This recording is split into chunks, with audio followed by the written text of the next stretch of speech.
Okay, we're rolling live from Lincoln, Nebraska. And I came all the way down here from Sault Ste. Marie, so this is very special. And I'm sitting here with Ted Glaser, and we're in the Summit Lawns headquarters right now. Beautiful establishment here in Lincoln. And we got some special stuff to share with everybody today. So why don't you tell us a little bit about yourself, Ted? Tell us how you got started in the business, and yeah, we'll go from there. Yeah, sure thing. So I, first and foremost, not huge in snow, but about to be. We're heading towards that. But no, we run a lawn care company here in Lincoln. We are specifically what's called lawn maintenance. So we don't do landscaping. We don't design or build anything. No retaining walls, no planting, things like that. If it's already in place, we take care of it. Also, if it's a recurring service. So our whole business model is recurring services to maintain what's already going on, what's already existing. So that means like mowing the lawn, fertilizer programs, that's the biggest thing that we do.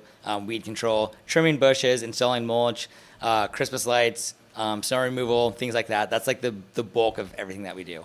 That's amazing. Yeah, so what was the question? How to get started? Yeah, how'd you get started? Like, what brought you into the space of doing lawns, you know? Like, what brought you into that niche in particular? Yeah, so a lot of guys who end up having larger lawn care companies have pretty similar stories, and it usually goes something along the lines of, oh, I just started mowing when I was in high school, and I never stopped. And my story is not that different. Mm-hmm. So my dad, he's actually, he grew up on a farm in North Dakota, and he moved down to Lincoln, where he went to school, and he met my mom down here. And my dad is blind. He's legally blind, so he can see, but he can't like drive and stuff. And he wanted to get into like real estate, like rental properties and things like that. So he had like a couple rental properties, but to mow them, like he had to hire a college kid to drive me and my little brother around to go mow the properties. So like this guy had like a pickup truck, and my dad paid us like $5 an hour, and we went like mowed the rental properties. Wow. This college kid, he would like take us to go get like a 25-cent pop or soda after we were done mowing, like every Sunday or something like that. And like that's all it was. It was just mowing a couple rental properties and whatever. And I went to a small Christian high school. Mm-hmm. And it was a private school, so there's a school bill, and I had to pay for my school bill. That was like part of just what I was brought up with. It's like, hey, you're going to go to the school, and you're going to pay for it. Fair enough. That's pretty standard. Yeah, I think so. I mean, it depends. I mean, Depends. you and I have talked about different people with different upbringings, and Mm-hmm. And so like standard to me, anyways, I should say, and you. Yeah, no, but not to everyone. You're right. Yeah, no, so it totally depends. Like I had a lot of friends, like they just went to school, that's right into school. At this school, like some people had to work a lot. To be able to afford to go there. So like I was a janitor at my high school to pay for my school bill, but so were other students, and it was a lot of fun. It was a fun job. Yeah. So anyway, so I was to pay for my school bill, I was a janitor, I was a server at a restaurant, and then I was just mowing my dad's properties with this college guy that was driving me around. Wow. And when I turned 16, I was like, hey Dad, pay me a little bit more money, I'll go buy my own truck, and I'll do it myself. Wow. So I started making the big bucks when I got paid like $15 to mow this place. And then I was like, oh, I'm doing a price increase, $20. So I was getting $20, but here's what I figured out. I'm in high school. I can go mow this rental property. I got $20 for it. I got it done in an hour. And I was like, oh, man, that's $20 an hour. Mm-hmm. Like, none of my friends are making any money like that. Like, this is crazy.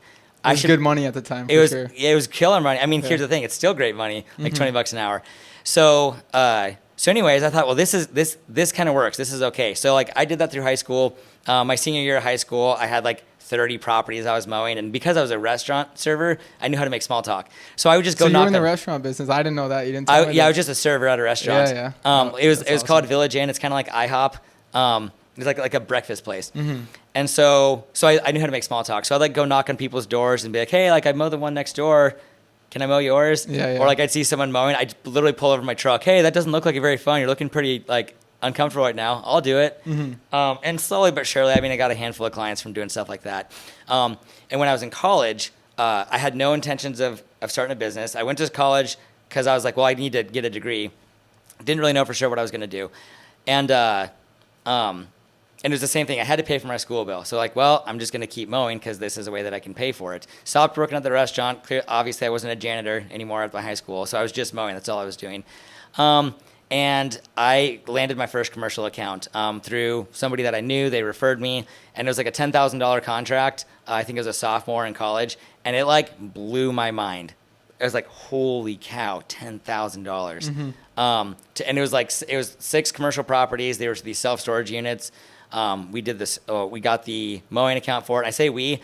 At this point, I was hiring friends just to help me mow after school. So I would wake up in the morning and take all my classes at like 6 a.m. to like 1 p.m. And then I would go out and mow all afternoon until dark. And then I'd get home and unload all the equipment, do the book work, whatever I need to do for invoicing, go back to the school to go hang out with friends and like study, do homework, whatever, until like midnight or 1 a.m. and then go turn back around and then do it again. Wow. So it was just like, so I was getting like 5 hours of sleep a night for like years. Workload was heavy. That's but like, awesome. So I started landing commercial accounts, and then I'm taking a really long time to tell this story, but it basically started going from there. I started getting into commercial, and by my senior year of college, we were doing about 100,000, and I had like 2 friends that were helping me mow pretty much every day. And now, what moment in that time period were you like really starting to like put full forward effort? Like, I'm going tunnel vision with this. This is working. I got traction built. Right then. I'm making money. Was it at that period? Yeah. Wow. So I was like, man, like there's kind of something going on here, and I basically realized I'm going to get this degree. In fact, there's a certain point where I thought about quitting school. And all my teachers, all my parents, all my friends' parents were like, "Don't quit! Like, finish this." But so I was like, "All right, well, I'm gonna finish school." But as soon as like I graduate, I'm gonna go full bore into this, and like I'll give it 5 years. We'll see what happens in 5 years. So I went full bore. I got this mentor who's helped me grow the business. So this was in 2013. So I graduated college in 2013, and then it was like time to go. So I doubled the company for like 3 years in a row. I went from 100,000 to 200, 200, 400, 400 to 800. Wow. And I was trying to get up to $1 million like as fast as I could.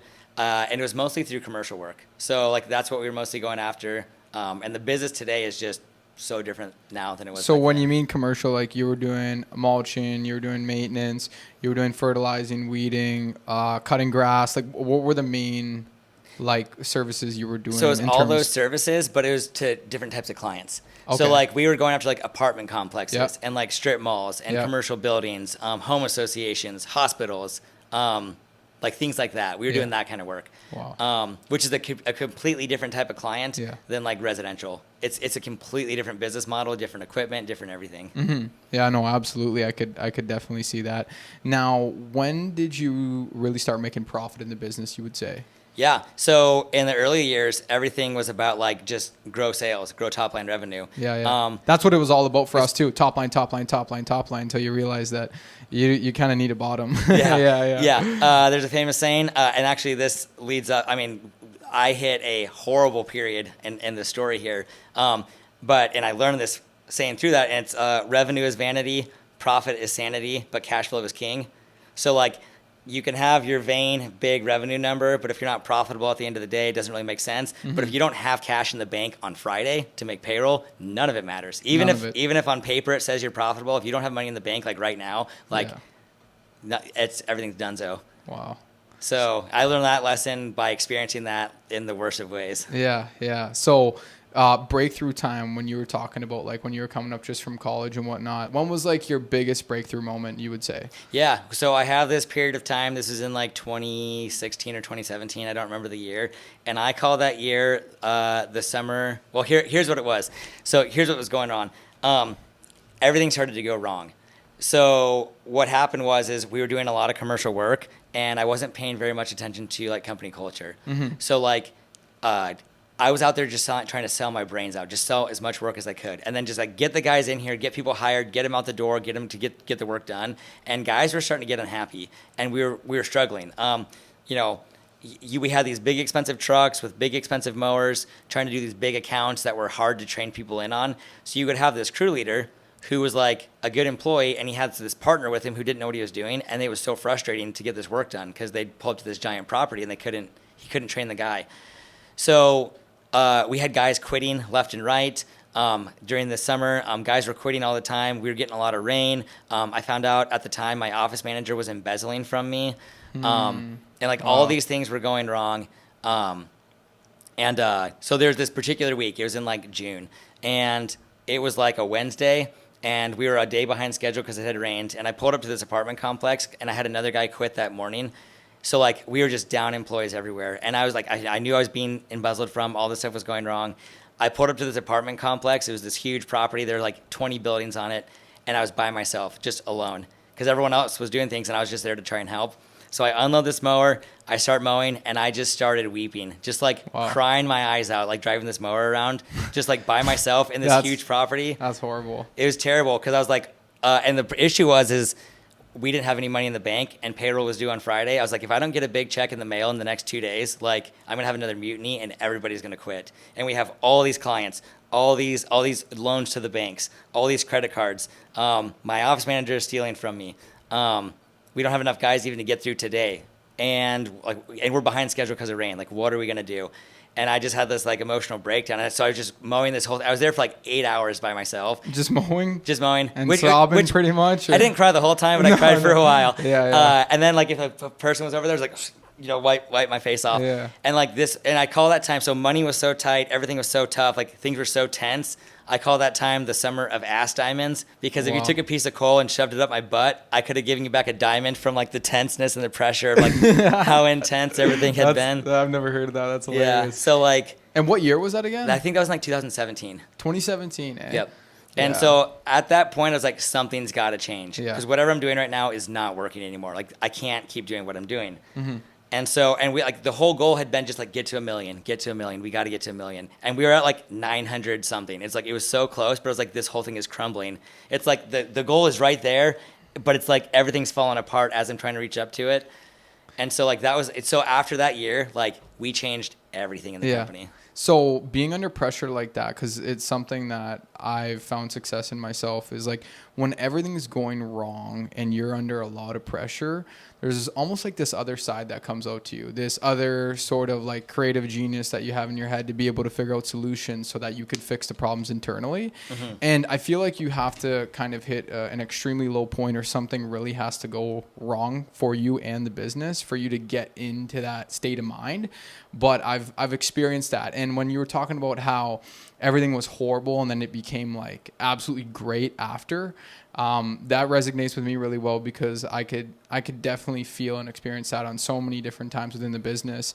And it's weird how that works. You know what I mean? Like you'll be in the worst state of mind possible, thinking that there's no way out possible. And then next thing you know, you have this great idea that comes to your mind to be able to turn the whole ship around. And tapping into that, just like when everything's going right, to be able to push your business to that next level is something very difficult. It's almost like things kind of got to go a little bit south so you can figure out a new way to go right. You know what I mean? Yeah. Well, I can comment on that. So my belief in that is when everything is going wrong at a certain point, it's like, well, I have nothing to lose. Yeah. So then who cares? Yeah. And it's like, so let's take a big risk. Let's take a gamble because if this goes south, everything already sucks anyways. So who cares? So like when you're in like a moment of despair, like when things are really going wrong, like it's really easy to make big drastic changes because everything's going wrong anyways. So who cares? Absolutely. But like when things are going right, now you're trying to protect the things that are going right. You're a little more careful. It's like, well, don't fix what's not broken. So it's really interesting to see this because it's really hard for people with larger companies or for a number of reasons, but it's hard to make big drastic changes for someone when life is comfortable because why would I change? Do I really need to change? But when everything's going wrong, it's not that hard to convince someone to be like, you better start changing stuff and do it now. Yeah.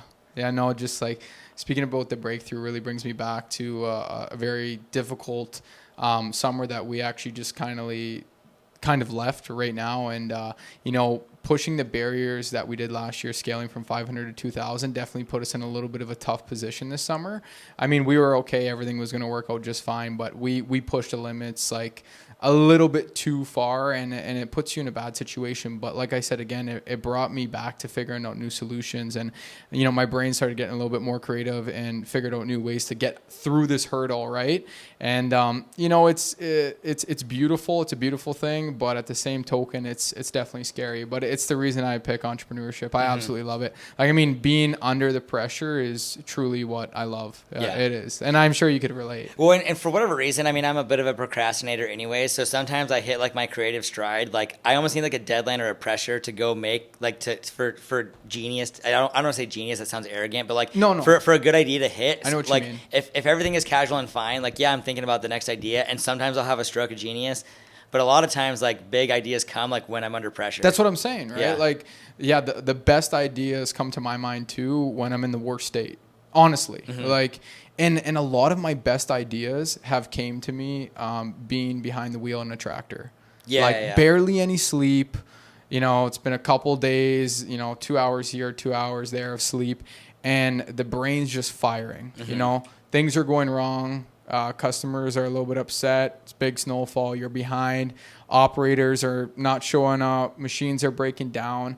And like everything's working against you, but yet your brain's working with you and you're figuring things out. And that state right there, like you don't wish for that state, but I love being in that state. I really do. I love being in the hot seat like that and putting your back against the wall and trying to figure your way out. I mean, it's fun. It's fun. It really is. But you got to be careful. I mean, it's not a joke either, too. No. Well, not only do you have your, like, this is the other part of the pressure of being in these positions is you're not just like I say gambling because you and I make bets every day. Like, I don't know what's going to happen tomorrow. No. I don't know what's going to happen in the future. Absolutely not. I'm going to make a bet today that I'm going to go buy all this equipment and we're going to spend this marketing budget and we're going to get these new clients. And so we're quote unquote gambling to that effect.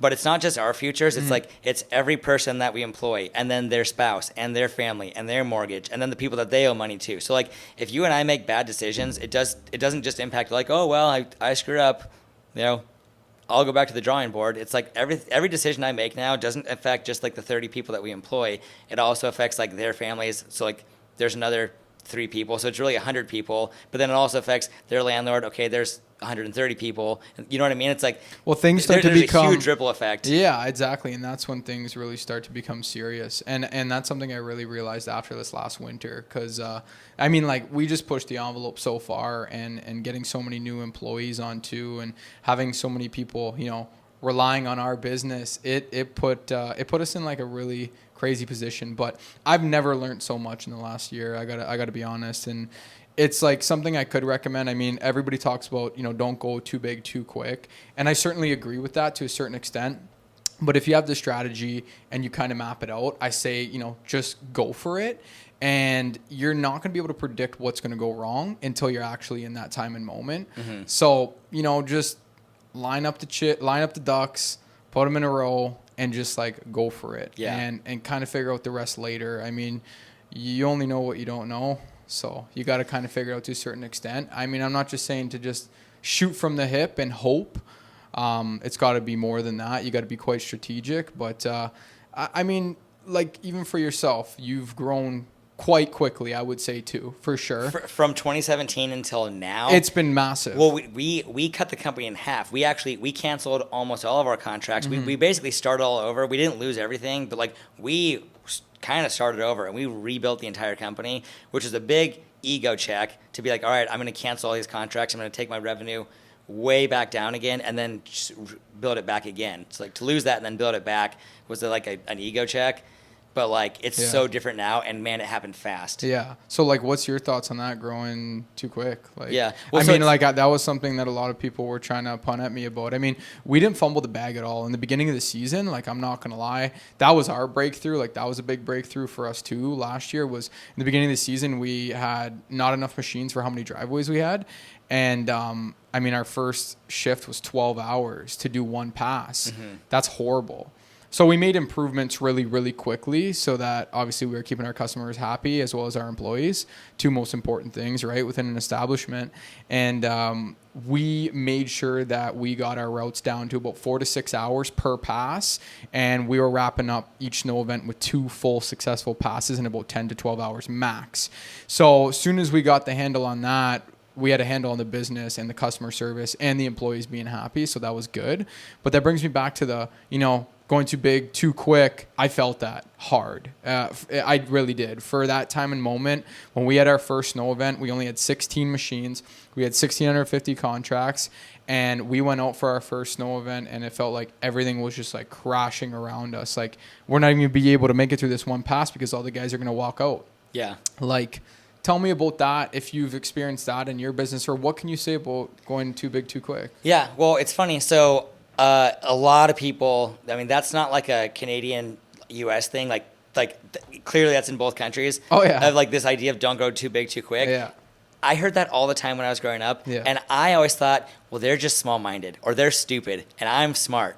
Like it sounded very arrogant, but I was in my mind, I was like, you might not be able to go big fast, but I can. I just always thought of it like you don't have the right roadmap. You don't have the right strategy. You didn't build the right plan. That's how I look at it. And that's how I looked at it this year. And that's how I'm looking at it next year too. And people could say the same thing. Well, so what's funny about that is there is truth to that. Of course there is. There totally is. But I found it I think everyone finds it in a different place. So here's my thoughts on that now. I definitely thought that people who said don't go too big too fast were small-minded. But then I got too big really, really fast, and I learned how it affected me. And it wasn't where I thought, because I thought they were like, oh, you won't be able to keep track of stuff. You can make up a million scenarios. Where it hit me the first time going big fast was company culture. It was like I was just hiring anybody to work here, whether they got along with each other or not, whether they were bought into like what we're trying to do. Was this before the values? This is before core values and all that stuff. It was just if you had a heartbeat, if I put a mirror up to your face and you could fog up that mirror with your breath, you had a job here.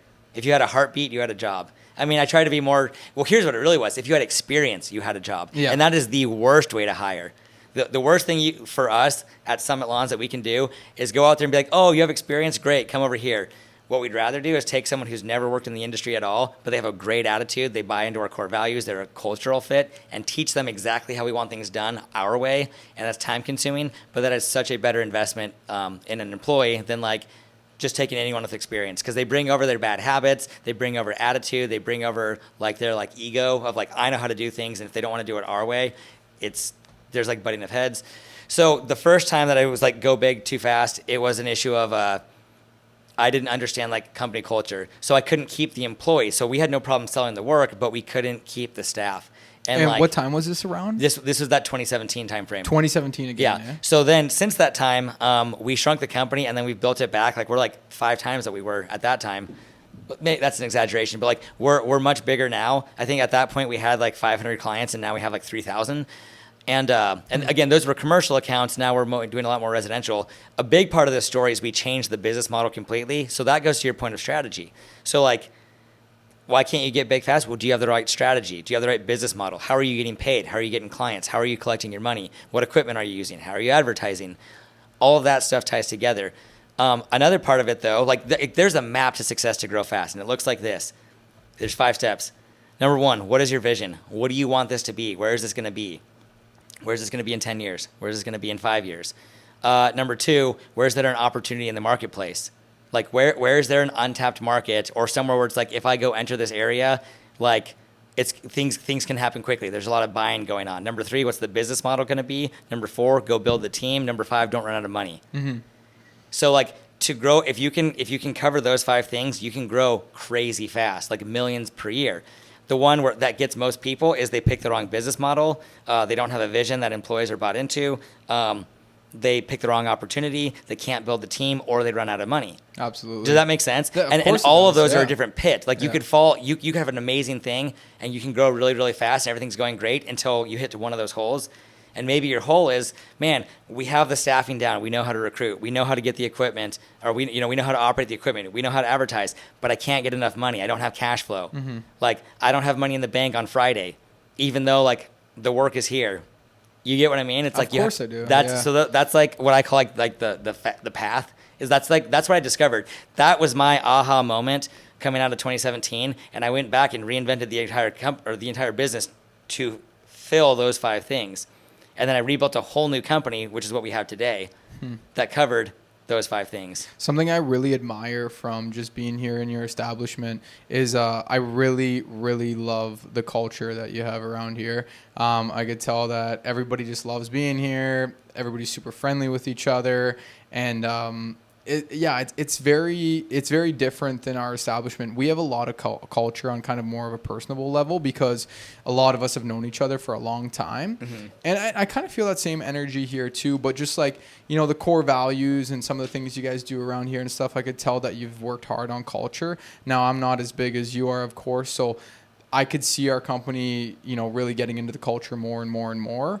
I would say we have it for the most part right now, but more of on like a personable level. And I know you shouldn't get too personable and too close to the employees within the establishment, but like we're just like a really big productive like kind of family, like the main guys, the guys who are on salary, the guys running the show with me and my partner, like we're just all dialed in, and we're one like big family. Like we treat all with tons of respect. We're there for one another. We're there for one another when things get tough all the time.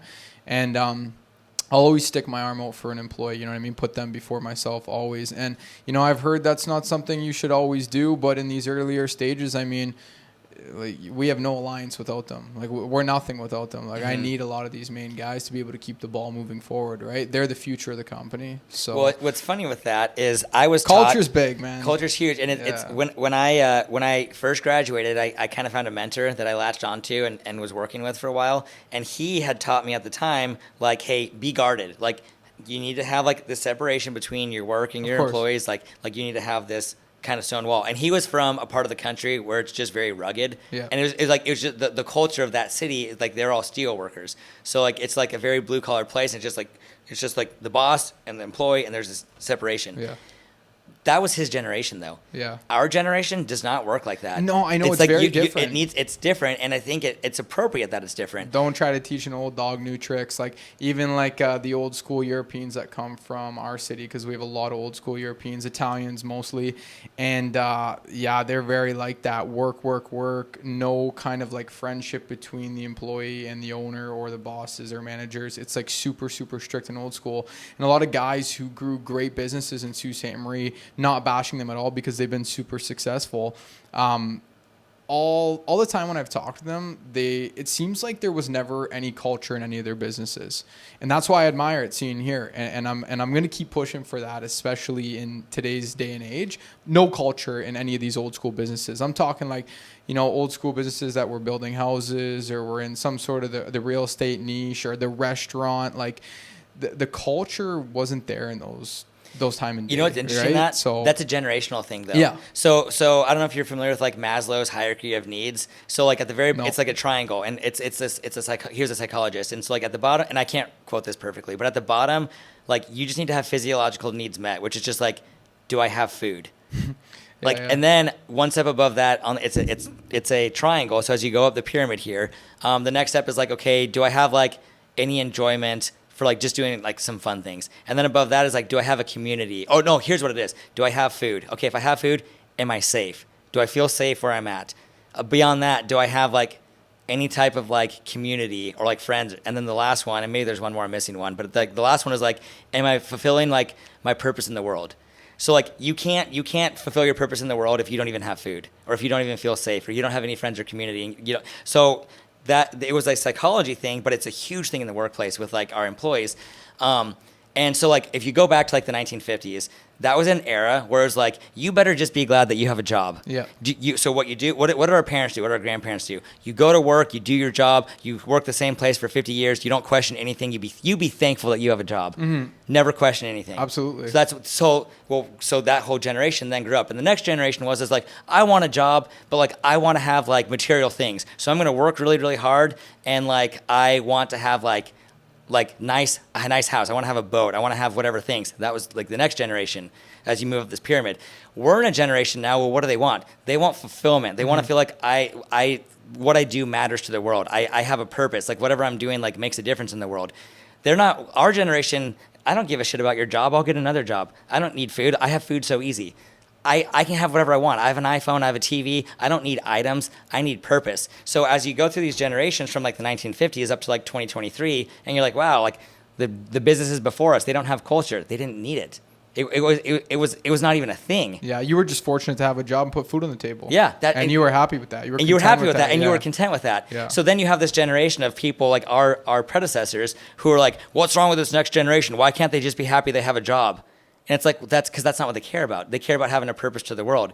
Well, what does a purpose to the world look like? Well, part of it is feeling good about the people that you work with and having that culture. That's why culture today is so incredibly powerful if you want to build a business, because you'll never get the team that you need, because this is not 1930 anymore or whatever. This is not the 90s. Yeah. It's not the 2000s. It's not even the 2010s. This is the 2020s. And this is post-COVID. Everything's different now.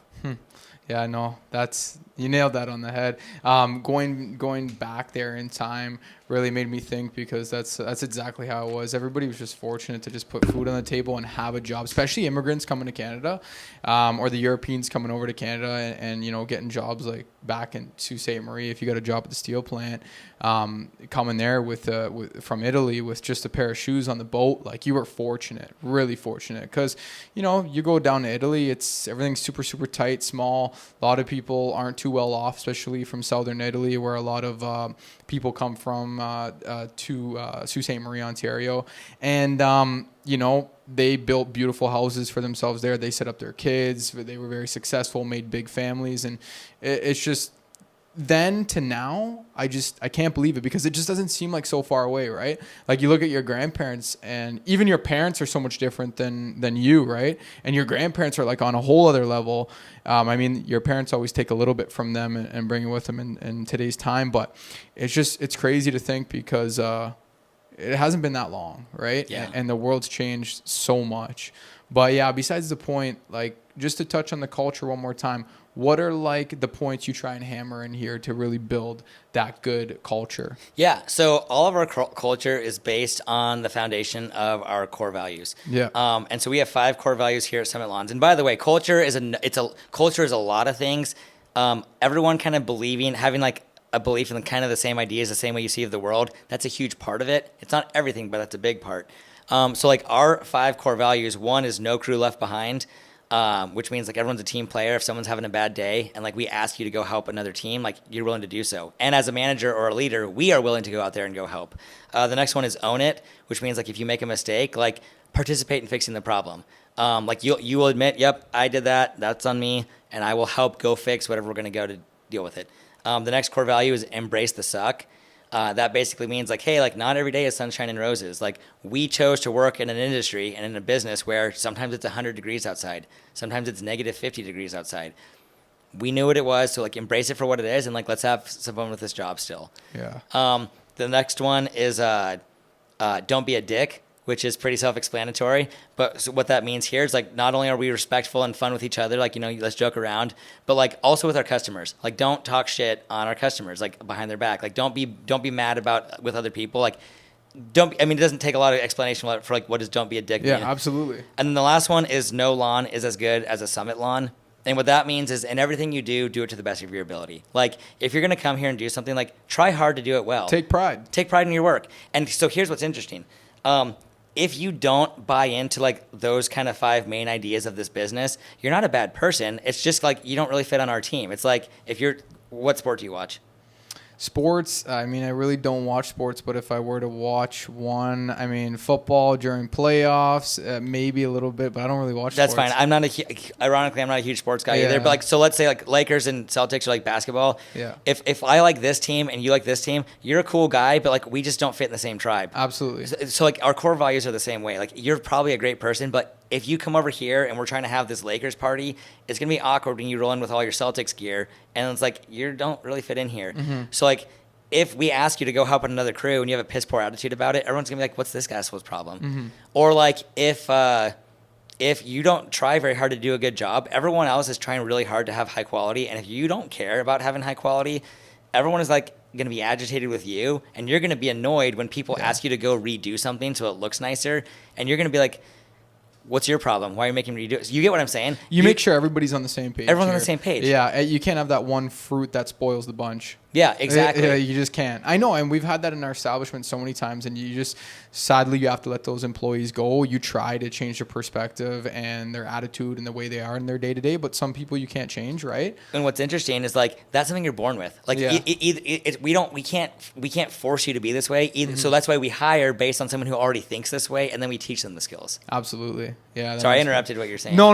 That I was just agreeing with what you were saying. No, like, sorry to kind of go off on a tangent about culture, but culture is just something really important. I think it's important for every business, whether you're at the million mark, 10 million, 30 million, 100 million. Culture is just going to keep getting bigger for you and your business, and you got to make sure it's there. And yeah, I don't know, coming here and seeing some of the little things you do. I mean, like I said, we have culture in our work environment. But the little things, like, you know, especially with the food, making sure everybody's always eating and you got the snacks and the Gatorades on standby. These little things we do as well. But I don't know, just trying to really hone in on them and also the core values. And yeah, there's some things I want to definitely start working on more on the culture side for sure, especially when you're hiring 30 employees for the winter, just like you have 30 employees for the summer.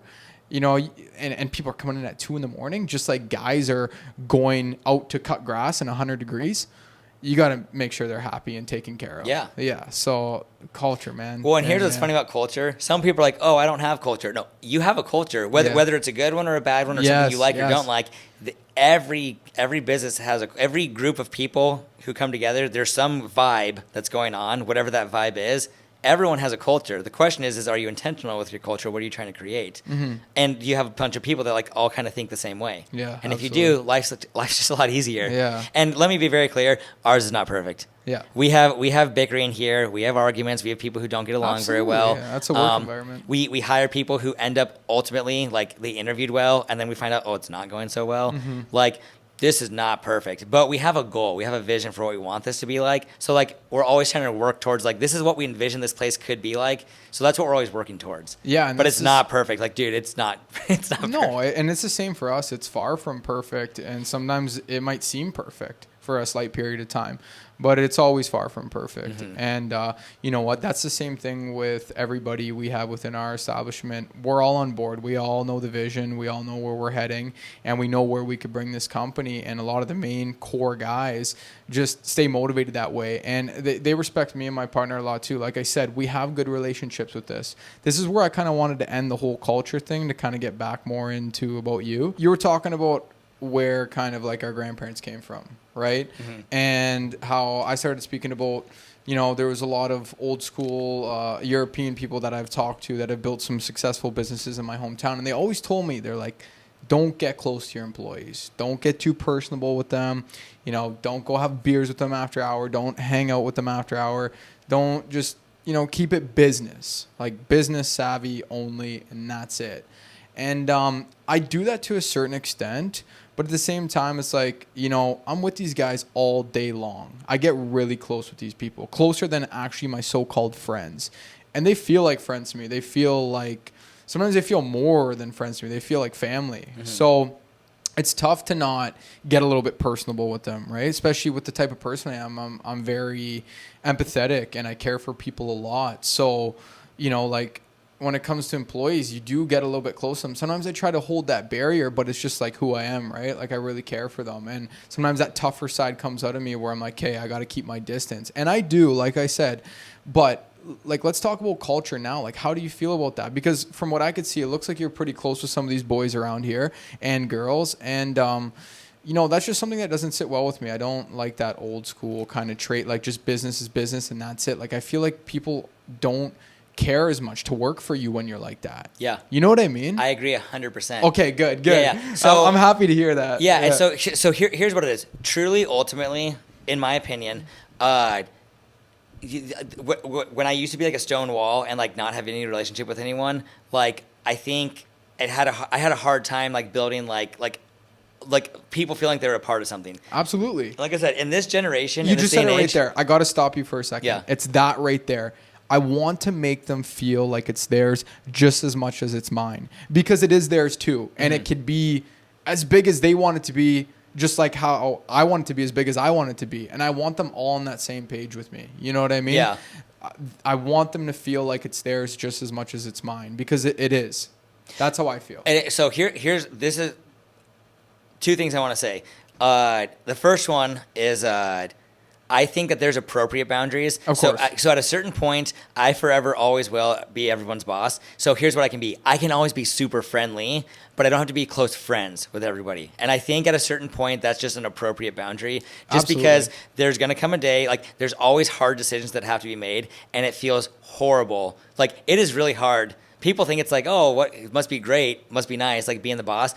I'm not going to say that there aren't nice, cool things about it, but like you make a lot of really hard emotional decisions all the time, and you know you hurt people for the greater good of what you're doing for everybody. But like that sucks and it's really hard. So my way of coping with that is I will be exceedingly friendly with everybody. And and I will be genuine. I'm not going to be like fake, but like I also have like certain boundaries, like appropriate boundaries where it's like I'm not going to be besties with everybody that I work with, that works with us, and I can't do that. Now, to the other point that you're saying, like I want everyone to be bought in on this, like it's just as much theirs as it's mine. At a certain point, it's not, because it's like your name is the one that's on the ownership papers of the whole thing. But there are things that you can do, like when it comes to, like, for example, with compensation, you can do incentivized pay. Like, hey guys, if you hit these targets, you bonus out. Like, or you can do like the performance-based pay. I mean, you can do equity, like employee-owned stock ownership things. Like, there's a million things you can do where the employees get to feel like they really do have ownership in it. Like, one of the things we do here that we're just getting rolling out here is it's called pay for performance. So it's this idea of you get a percentage of whatever you produce. And you can take 10 hours to do it, or you can take 6 hours to do it, but you get the same pay. It's kind of like a salary, but like we're basically letting these guys like, hey, here are 600 customers. These are your customers. Don't lose them, because you feel the pain when you lose them. But when you do a good job and keep them happy, like you get a percentage of like the profits on this.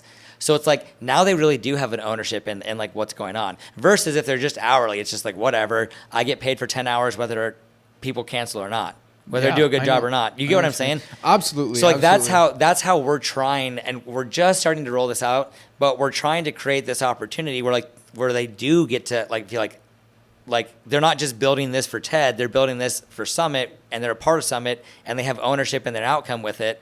So like they're building it for themselves too. That's cool. And that's what we're trying to do right now. No, definitely. I agree with some things there for sure. I guess my perspective might just be a little bit different. It's certainly close, but kind of how I look at it too is, and when I meant like it's kind of theirs as much as it's mine, on paper, no. But like some of my main guys that have been around since we started, who've been through the ups and downs, like the crying pain with me, that have been there since day one, they're still around. And those guys I keep close, and I make them feel like it's theirs as much as it's mine. I bet you take really good care of them too. Well, that's what I'm trying to say, because, you know, down the road, I believe truly in like eventually splitting up the pie, okay? And when I mean the pie, I mean like the shares within the company. Like there comes in a certain time and moment, and it could be the main guys or it could be new people that come in that absolutely dominate. You don't know until you find those proper candidates. Once the business is big enough and it grows big enough and you're ready to kind of not fully exit, but maybe move on to doing the next big thing or going to a new location or et cetera. When it comes to that particular time and moment where you're ready to take that next big step in the business, I believe there comes a time and point where the pie needs to be split up if you want to still grow without you being there. That's kind of why I keep some of those main guys really close to me, and I try to make them feel like it's theirs as much as it's mine, because I could like foresee the future with some of them saying like, if these guys have done what they've done with me the last 3 years, 4 years, and they keep doing this, they keep growing with me, they keep learning, and we keep scaling this business, there's no reason why I wouldn't be able to give 5% here, 10% there, or whatever it may be, even if it's 2.5%. Yeah. Because now the brain switches. Well, now they have ownership mentality, that's what I mean. Which is a whole different mentality. That's what I mean, right? So if you think about it, like when it comes to a point of scaling and you're getting bigger and bigger and bigger, you split up the pie a little bit to even 3, 4, 5 people within the organization. As soon as you split that pie, I feel like the business just, it's like a rocket ship after that. But that's a hard thing to do. And it's something I can't do right now. And I'm sure it's something you can't do right at this moment There's either. not enough money. Here's the other thing. People think there's so much money going around. Thank you. You were just about to say it. Yeah. But there's not. And here's the thing. Yep. There's not enough money. Yep. It doesn't go enough ways. But like it is. Most people think like there's so much. Like if like, oh, you have like a $5 million company. Like there's not as much left over as you think. Yeah. And like how do you think we're going to keep growing this? And like how do we pay for all the things that like the equipment and the insurance, all the, I mean, I can list off all the items on a profit and loss statement, but the point is like the bigger you get, the easier, I think, and I'm saying this as someone who's like not where we want to be yet, so I don't know what it's going to feel like when we get up there, but like, I think the bigger you get, it's like, there's going to come a time where we can start like splitting up this pie, but like right now it's like, well, I can give you $2, but like, I don't think you're going to care that much about $2. And by the way, I'm living on like $4. Yeah, I'm not yeah. making the money that you think I No, am. the pie definitely can't be split up. Even I don't think really it could be split under 10 million in revenue. Really, it really can't, especially with being in the growth stages. You know, all the personal guarantees you got to sign, all the loans against your name. Like in the end of the day, they're not signing those paper. I am. Yep. So if the company Tanks. flops or tanks, Everyone just goes and gets another job, and they you're just move screwed for on. the rest of your life. I'm screwed for the rest of my life. So when like backtracking a little bit, it comes to a certain extent where I'm making people feel like it's theirs as much as it's mine too. I'm talking about like my main guys. Yeah, you know, yeah. the guys that have bled with me since the beginning. I could see those guys staying around for life, building this company because they got a big vision for it, like I do too. And eventually down the road, you know, if they keep doing what they're doing, I wouldn't see why not once it grows big enough one day. But at the same token, right, there's always going to be new people coming in as you grow, and you're going to hire professionals. Your organization's just going to get better and better and better and better. I can't wait for the day that I actually hire a real COO or a real CEO who's came from a company that's scaled brick and mortar locations or whatever it might be, that comes in there and schools all of us. Yeah. Because that time's going to come eventually down the road. That's my goal. That's We were your talking goal about too. that earlier. Like, I was like, I'm actually that's our excited. next hire. I'm excited for that. That is your next hire. We were just talking about this. Like our next hire to get to the next stage is we got to take someone who's already taken someone from 3 to 5 million up to 15 million. Yes. Like we don't want to figure that out on our own. We want to take someone who's already done that and Yeah. they love to do that. Yeah. Like, all right, come back in here, help us do that. We'll jump in for the next 10 years Yeah. and let's go to town. And now your business is actually it's worth something. It's exitable. Like Ted doesn't got to be there anymore. Maybe to make some of the bigger decisions, if you know what I mean. But that's when it comes a point where this company's worth something. Now you could kind of like sell it. You're not looking to sell it, but you want to build a You have an business asset to that can be sold. Exactly. Like I want to be able to build my business to where it's sellable. I'm not going to lie because I'm a straight up person. Is it sellable right now? Yeah, to a certain extent. But if I walk away or my partner walks away tomorrow, it would be very difficult for the establishment. Would they carry on? Yes, but not. I don't know for how long. Right. Yeah. So Well, here's what would happen. You limit your buyers. Absolutely. So here's an example of that. Anyone could buy Northern Snow today, but they would have to enter the business, and then they are working in the business. Yep. So your business is worth so much more Yep. when someone can buy it and not have to be a part of it. And guess who has all the money to like the people who pay a lot of money for something like that are people who aren't trying to go sit in a tractor. It's equity companies who are like, hey, if you already have a leadership team and a management team and maybe multiple locations and this already runs, what they're doing is they're buying future revenue and buying future profit, but they don't want to participate in making it. They want to buy the company and then use their infrastructure to make it even bigger. absolutely. So like you can't sell so no one's going to buy your business except Frank down the street. Well, Frank doesn't have very much money, and then Frank's going to buy it, and then he's going to hop in a tractor and help the guys move along. But like that, you don't really have a thing that can be sold yet. Yeah. And the mentality here is like, for any future employees who might be listening to this, I'm not even trying to sell right now. No. I don't even know if I ever want to sell. No, but exactly. we want to build a thing that's like so successful that like it creates all this opportunity for the employees that are Yep. here along the way. Yep. Because if there ever is a big sale, there's a big possibility that, like this makes an opportunity for everybody. So we want to create something that's worth selling so everyone can participate in the outcome of that. Let's talk about this too real quick. Like time and vision to an owner, right? Like when I talk about this, I mean like when the company gets big enough and you basically need to hire somebody to take your role because you're wearing like 4, 5, 6 different hats within the establishment, from HR to marketing to legal to, the list goes on. There comes a point where, yeah, you need to start hiring people so you could buy back more of your time. There's somebody who's got to focus on vision. I mean, I know the whole team is on board, but I believe like there comes a certain point in time where you're trying to get time back as an owner, right? And I feel like that's something you're probably coming to right now, right? And that's why you're bringing somebody in. Well, it's like this happens every year. So it's funny because for us here at Summit and for me, every year as the company gets bigger and bigger and bigger, Yep. I'm like, all right, I've unloaded like every year. Like, all right, here are 5 responsibilities I've offloaded off my plate. So now I'm only doing this many things. and like, oh, I have all the time in the world to do this, and then somehow magically it's like a year goes by, a year and goes you're by, stretched thin and I'm again. still stretched thin again. I know, man. So That just happened currently within our work environment. We just had to hire somebody who just came in 2 weeks ago, and yeah, it bought back me a little bit of time now. But so here's what's interesting with that. It's because when we were smaller, I took on like 4 part-time jobs within the company. Yeah. And that was great. But as the company got bigger, all 4 of those part-time jobs are now full-time jobs. Yep. So it's like, so of course I can't do it very well.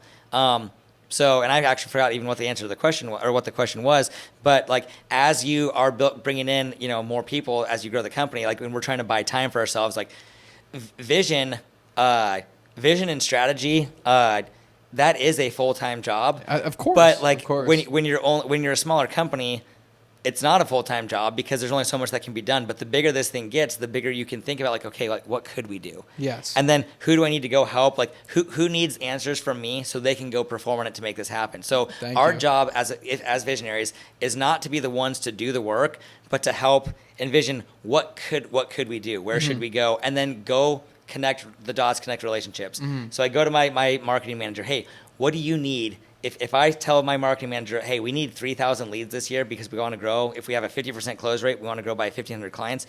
What do you need from me? Do you need a budget?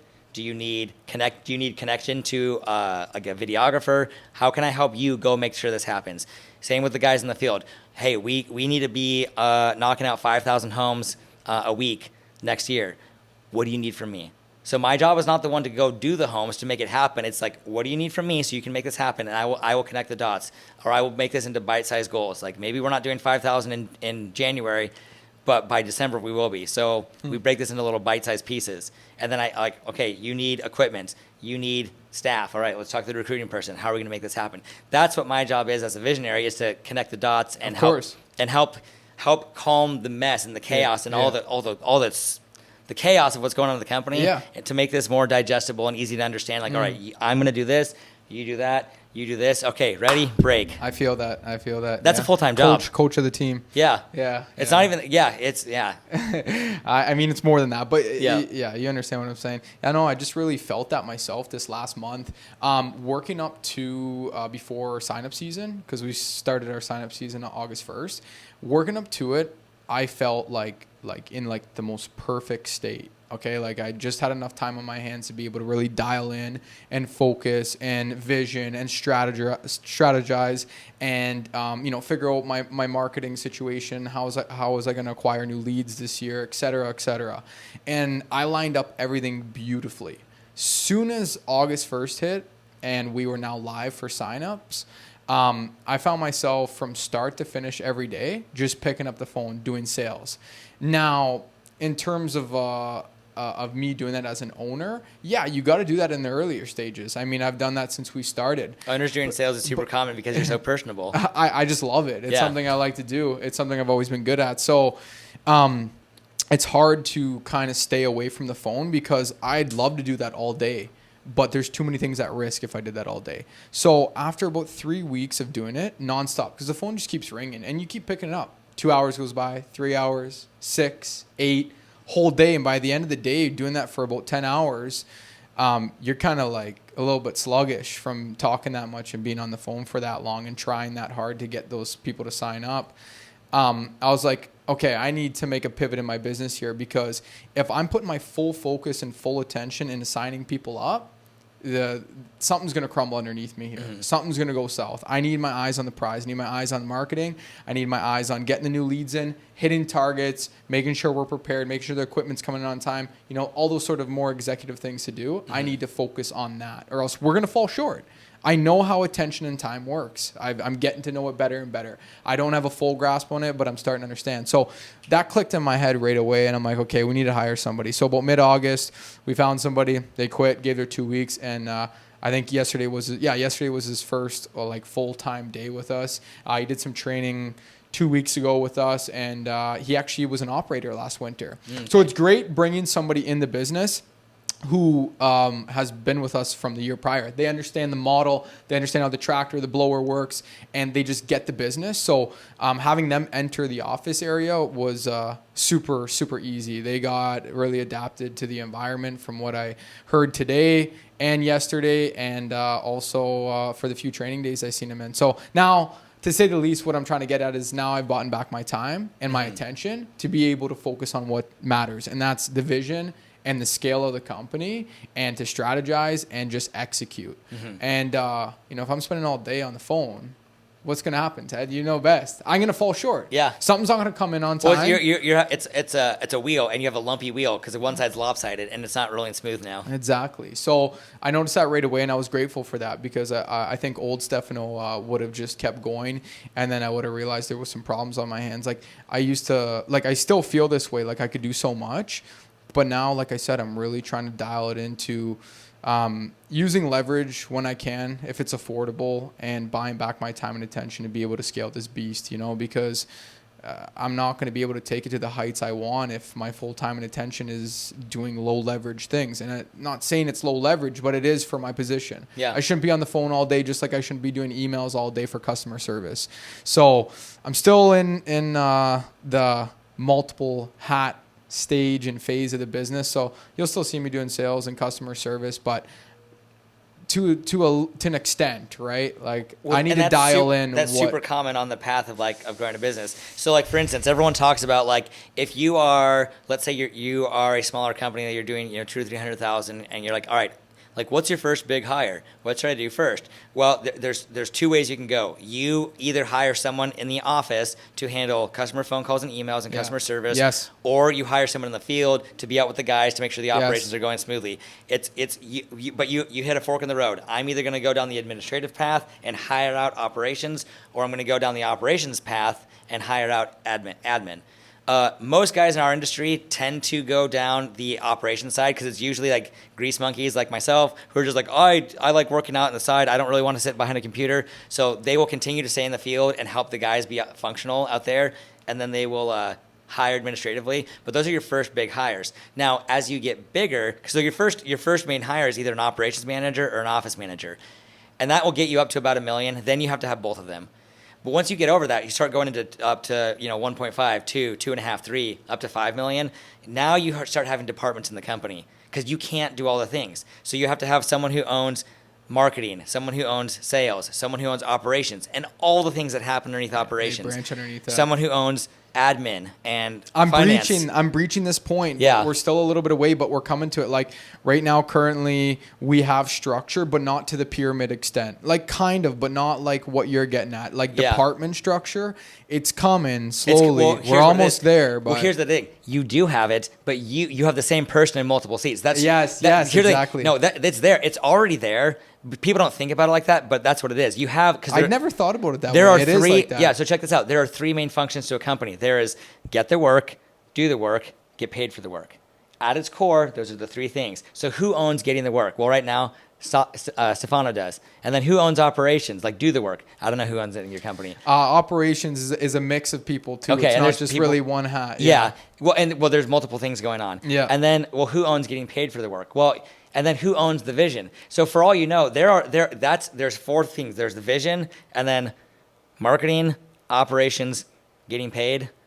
And you might be sitting in all four of those seats. So then it's like, that's where you start to feel like, where the hell did my time go? Mm-hmm. Well, the bigger this thing gets, the more each of those, when you're a smaller company. It calls for more of your attention and time. Yeah, it calls for more of your stuff. So those do exist in your company. You're just sitting in a bunch of those seats. I feel like I'm just doing a little bit of everything. And it's been like that since the beginning, of course. Mm-hmm. You're doing everything. You're fully operating the company every which way and angle. And like you're saying, now that it's growing, I'm really trying to hone in and focus on what I need to do for the business. So I've been kind of stepping away from how I would have approached it last year and buying back my time and attention to be able to bring it forward, right? So what does growing too fast look like? It's we have too many customers and I'm in all of these seats and I can't do it all. That's it right there. That's it right there. Well, that's part of it. And don't run out of money. Yeah, and don't run out of money for sure. And have a strategy. Yeah. Have a strategy for sure. Yeah. Know where you're putting your money. What's your business model? Yeah. Yep. Well, that's somebody like a really wise guy once told me, and it was like scaling a business and vision for a business, like taking your business big, boils down to two things: where are you putting your money, where are you putting your time. And like it sounds way too simple, but like if I sit back and I think about that for a second, I'm like, where am I putting my money, where am I putting my time? And I'm like, damn, that makes a lot of sense. You know, it really does. It really does. Especially as you keep growing, you understand that little funny saying, you know? Well, what did we talk? We had a conversation earlier in the shop, and I said the number one thing that people complain about in today's day and age is staffing and employing. But how much time and how much money do they really put into solving recruiting? You said that. Very little. Very. Well, everyone puts time and money into customer acquisition and getting more clients, and then they complain that they can't find employees. But how much time and how much money do they really put behind finding employees? Mm-hmm.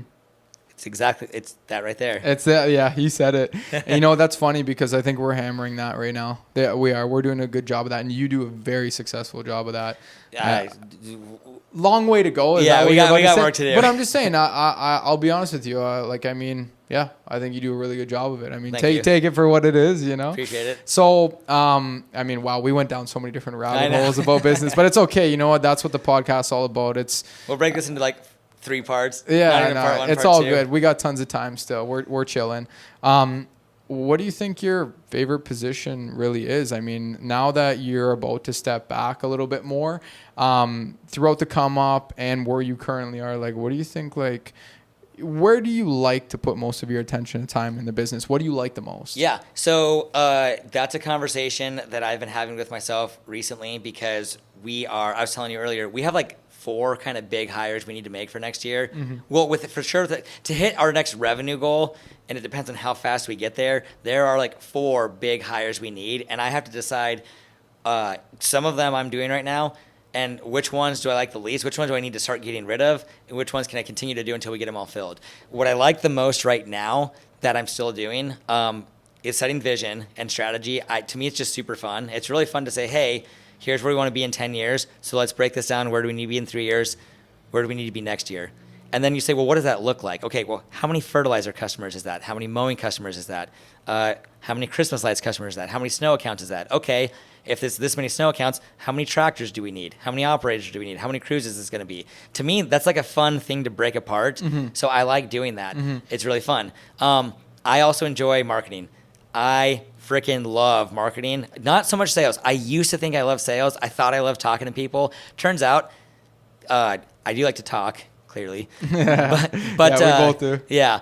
I like talking to people, but like doing sales all day kind of totally burns me out. I actually don't like it, but I love the strategy. It burns you out. Like totally. It burns you right out. That's what I told you. Like I found that about a month ago, like I said, and when I was sitting there taking these calls all day long, 8, 9, 10 hours goes by, you're destroyed. Yeah. I was destroyed. I'm like, man, I could go for days, but like this but is some people destroyed. Love that. There are people in the world. Gosh. They're like, man, like, and yeah, they're tired at the end of the day. But like, yeah. Today's a good day. They're like, I closed 20 for 20, or I closed 20 out of like 17. Like, I'm so fired up right now. What a great day. Can't wait for tomorrow. For me, it's like I closed 20 for 17, which is, it's like, oh, it's probably great. But I was like, I'm toast. I'm tired. Yeah, like, I mean, honestly, I could still go on and do work, but I feel like my brain's just not firing the way it should be. And the passion and the excitement's not there. The passion and excitement's not there. I'm just kind of dead, right? After a long day doing that. So I'm not saying you can't do it, but like, do you love it? Yeah. Well, it's completely low leverage in the position you're in, and even the position I'm into now, it's completely low leverage. You're working backwards. You definitely need to hire somebody to do that for you. But it's just like, I don't know, reminds me so much of where I started, and I love it. It's something I'm good at, something I like to do. But you know, now it's changed for me. Now I feel the exact same way you do. I really rather focus my time on the marketing and acquiring new customers and figuring out these new lead funnels and all these sort of exciting things. And then like, and what's the psychology? Like, how, if I do this, how are people going to react to it? And then, like that's to me super fun. Exactly. And then seeing how the crowd reacts to it is absolutely awesome. I know that I really like, and there's a lot of strategy behind that too. And there's a lot of different ways you could approach it. I wish I was a little bit more graphically artistic, because I think that'd be really cool too. I got the strategy on, you know, how to market, how to get new leads, etc. But when it comes to actually bringing the artwork to life, I don't do that at all. But that'd be pretty cool. So here's something to take away. The question is not how do I get this done? It's who do I need to get this done? Oh, of course. So it's like I don't have to know how to be a graphic designer, because I don't. Like, I can't draw for shit. Like, I can't draw anything. No, me neither. But like, I have an idea for what it could look like, and if I can employ someone or work with someone, whether it's a contractor, like we contract out marketing to somebody, if I can explain to them what we're trying to do, or we have Avery, who's a graphic designer in-house now. He works part-time with us, and he's great. So it's like through our conversation, I can explain like kind of this idea, and then he makes it come to life. That's exactly what I'm doing And right now. and he's killer, man. He's cutthroat with what he does. He's awesome. I could say that you've done an exceptional job branding everything around here. Avery's done a great job too, seeing the work he's done on your behalf and bringing kind of your vision to life. He's done an amazing job, and it's similar for me too. Like I've never actually made an ad in the last couple of years. In my earlier stages, of course, I was going on Wix, going on Ad Maker, whatever you could find, and making your own ad. But I do have somebody who works alongside with us, and she does an amazing job and really brings the vision to life. But putting the strategy behind it is just so fun. It's so fun. I feel like I would feel even more fulfilled if like I actually did have that little bit of edge to create something like the actual whole brand look and theme. I guess I am to an extent, but it's kind of just my vision that somebody else is taking care of for me. And that's cool too. But you know what I mean? Like just have that little touch, right? One of the things that I figured out with myself is that I don't actually think I have that many good ideas. I think I'm a curator of a lot of other people's good ideas. So it's like, all right, I take a little bit from you. I take a little bit from this guy, a little bit from that person, and that chick over there, like that girl. And then I'll be like, all right, I collect all these ideas and then I put them together for what we're going to do over here. And I have my own original ideas too. But like so much of like what we do is just, I'm just a dumb guy who brought together a lot of smart people's good ideas together. And then and then we built this team to go do it. So, and I'm not gonna act like I don't have good ideas because I know that I do. But like I learned so much from so many other people. So it's like we're borrowing marketing tactics from you right now. I hit you up, hey man, like, do you care? Can we use your concept? But then you saw how we made it our own, and we put our own spin on it. So it's like you're good at finding the right people. It's a work in progress, but thank you. Yeah. No, but like that's something I've always really been good at too, I would say. And that's the whole part of being, I guess, in like kind of more like the CEO position or like owner standpoint. You got to be out there building connections, finding the right people to be able to push this vision forward and do the things that you can't do. Yeah. Look at any sports team. Like, do you ever see the coach on the field playing quarterback and then also punting the ball and also? But he knows where to put the right guys. Yeah. His job is to not only get his department managers, his offensive coordinator, his defensive coordinator, his trainers, all the people, plus all the players below. Like, if you think about it, like your business is the same way. Like the coach can't be out on the field. Yeah, absolutely. To go do big things. Yeah. Dude, this is so exciting that we're diving this deep on business talk because like I don't know, it's just awesome. Yeah, I know. That's amazing. Yeah, I know some good things we touched on there. Well, going back to the lawn side real quick, just because we didn't get to dive into that about you and your business. Let's be honest, okay? I mean, from where I come from, anyhow, it's a low barrier to entry business. I'm sure it's the same here, and people kind of bash it, right? Lawn care doesn't make money. Cutting lawns doesn't make money. Lawns don't make money. That's all I've ever heard, right? There's no money in it. That's where I started my business and then closed that sector. So to see somebody like as successful as you are in this niche makes me feel amazing about what I'm doing in the winter. Right. And that's the whole reason of being here as well. So let's dive in on that. Right. Let's dive in on talking about how it is a very profitable business and talk about your success of where you've gotten to now. Right. Sure. We left off me saying like I had kind of I had built a business that I hated. I actually had a pretty crappy business and we were doing a lot of at the time what felt like a lot of revenue. But like it was a struggle. It was not a good business and it wasn't very profitable and it was difficult. And the big change came from it's like we have to change the business model. And there's a lot of ways to make money in the world. And you and I both follow Hormozy. So like he has this thing about starting over. It's like, I don't remember quite how he phrases it, but the idea is like the grass is always greener somewhere else. It's like uninformed enthusiasm. I don't. It's the 5 stages of uninformed optimism. Yes. Right. Is that the second one? Yeah. It's like uninformed optimism. And then informed optimism, or then informed pessimism. Yes. That's it. And then informed optimism. I don't remember how it goes. And then, so we're butchering. Something like that. I love that analogy. I'm totally butchering it right now. But anyways, so I was like, the whole premise was why am I even doing this? Am I in the right business? Should I even be doing lawn care? This is stupid. This sucks. But I was like, no. People found a way to do this right, and I've spent 7 years of my life so far trying to get up to this point. I don't want to quit now. There's a way to do this right. I'm doing something wrong. There you go. You just said it yourself. And I felt that exact same thing in the snow business. This isn't the business for me. I can't be doing this anymore. That's called informed pessimism. Now you know all the crap. You all know the stuff that sucks. I felt that. And I felt that right in the seat of my own machine out there blowing snow, looking at a bunch of other debt I had, And I'm like, this isn't the business. And you're like, you come back to the drawing board and you're like, no. There's something I'm doing wrong. And I'm very passionate about what I do, just like how you are. But you get into those dark, times in your brain where everything just kind of looks black, right? Yeah. Oh, totally. Well, and here's the thing. That's part of the roller coaster. The emotional roller coaster of being an entrepreneur is crazy because it's like some days you're like on top of the world. Everything is like you'll get off the phone or something, like something good will happen. Like this is like everything, like the endorphins are like, I feel like I'm high. Like this is crazy. I feel so good. And then like 2 days later, and maybe it's not that big of a swing, but there's other periods of time where it's like, dude, like everything sucks, nothing is good. I should just burn this whole thing to the ground, fire everyone, cash out everything, just walk away. And cash out is like pay off the debt, whatever I have left after that, like whatever. Like I'm done. Yeah. It's a lot of big emotional swings. So anyways, to bring this back to answer what you're saying is I changed the business model of what we were doing. So before, it was basically we would do anything for anyone, anywhere. Like, do I own a mower? I'll mow for anyone. I'll do any type of property. I'll accept payment in any way. We'll buy any type of equipment, whatever. I'm a doer. We're just going to get it done. And here's the thing. We did. Like, it was muscle through. We'll just muscle through everything. But there's no strategy to what we were doing. 100%. So it's so hard. And what I figured out was I changed the business model. And I changed a number of things really quickly up front. And then it's changed some other stuff later. But some of the stuff that we changed was like, so first and foremost, we fired like most of our commercial clients.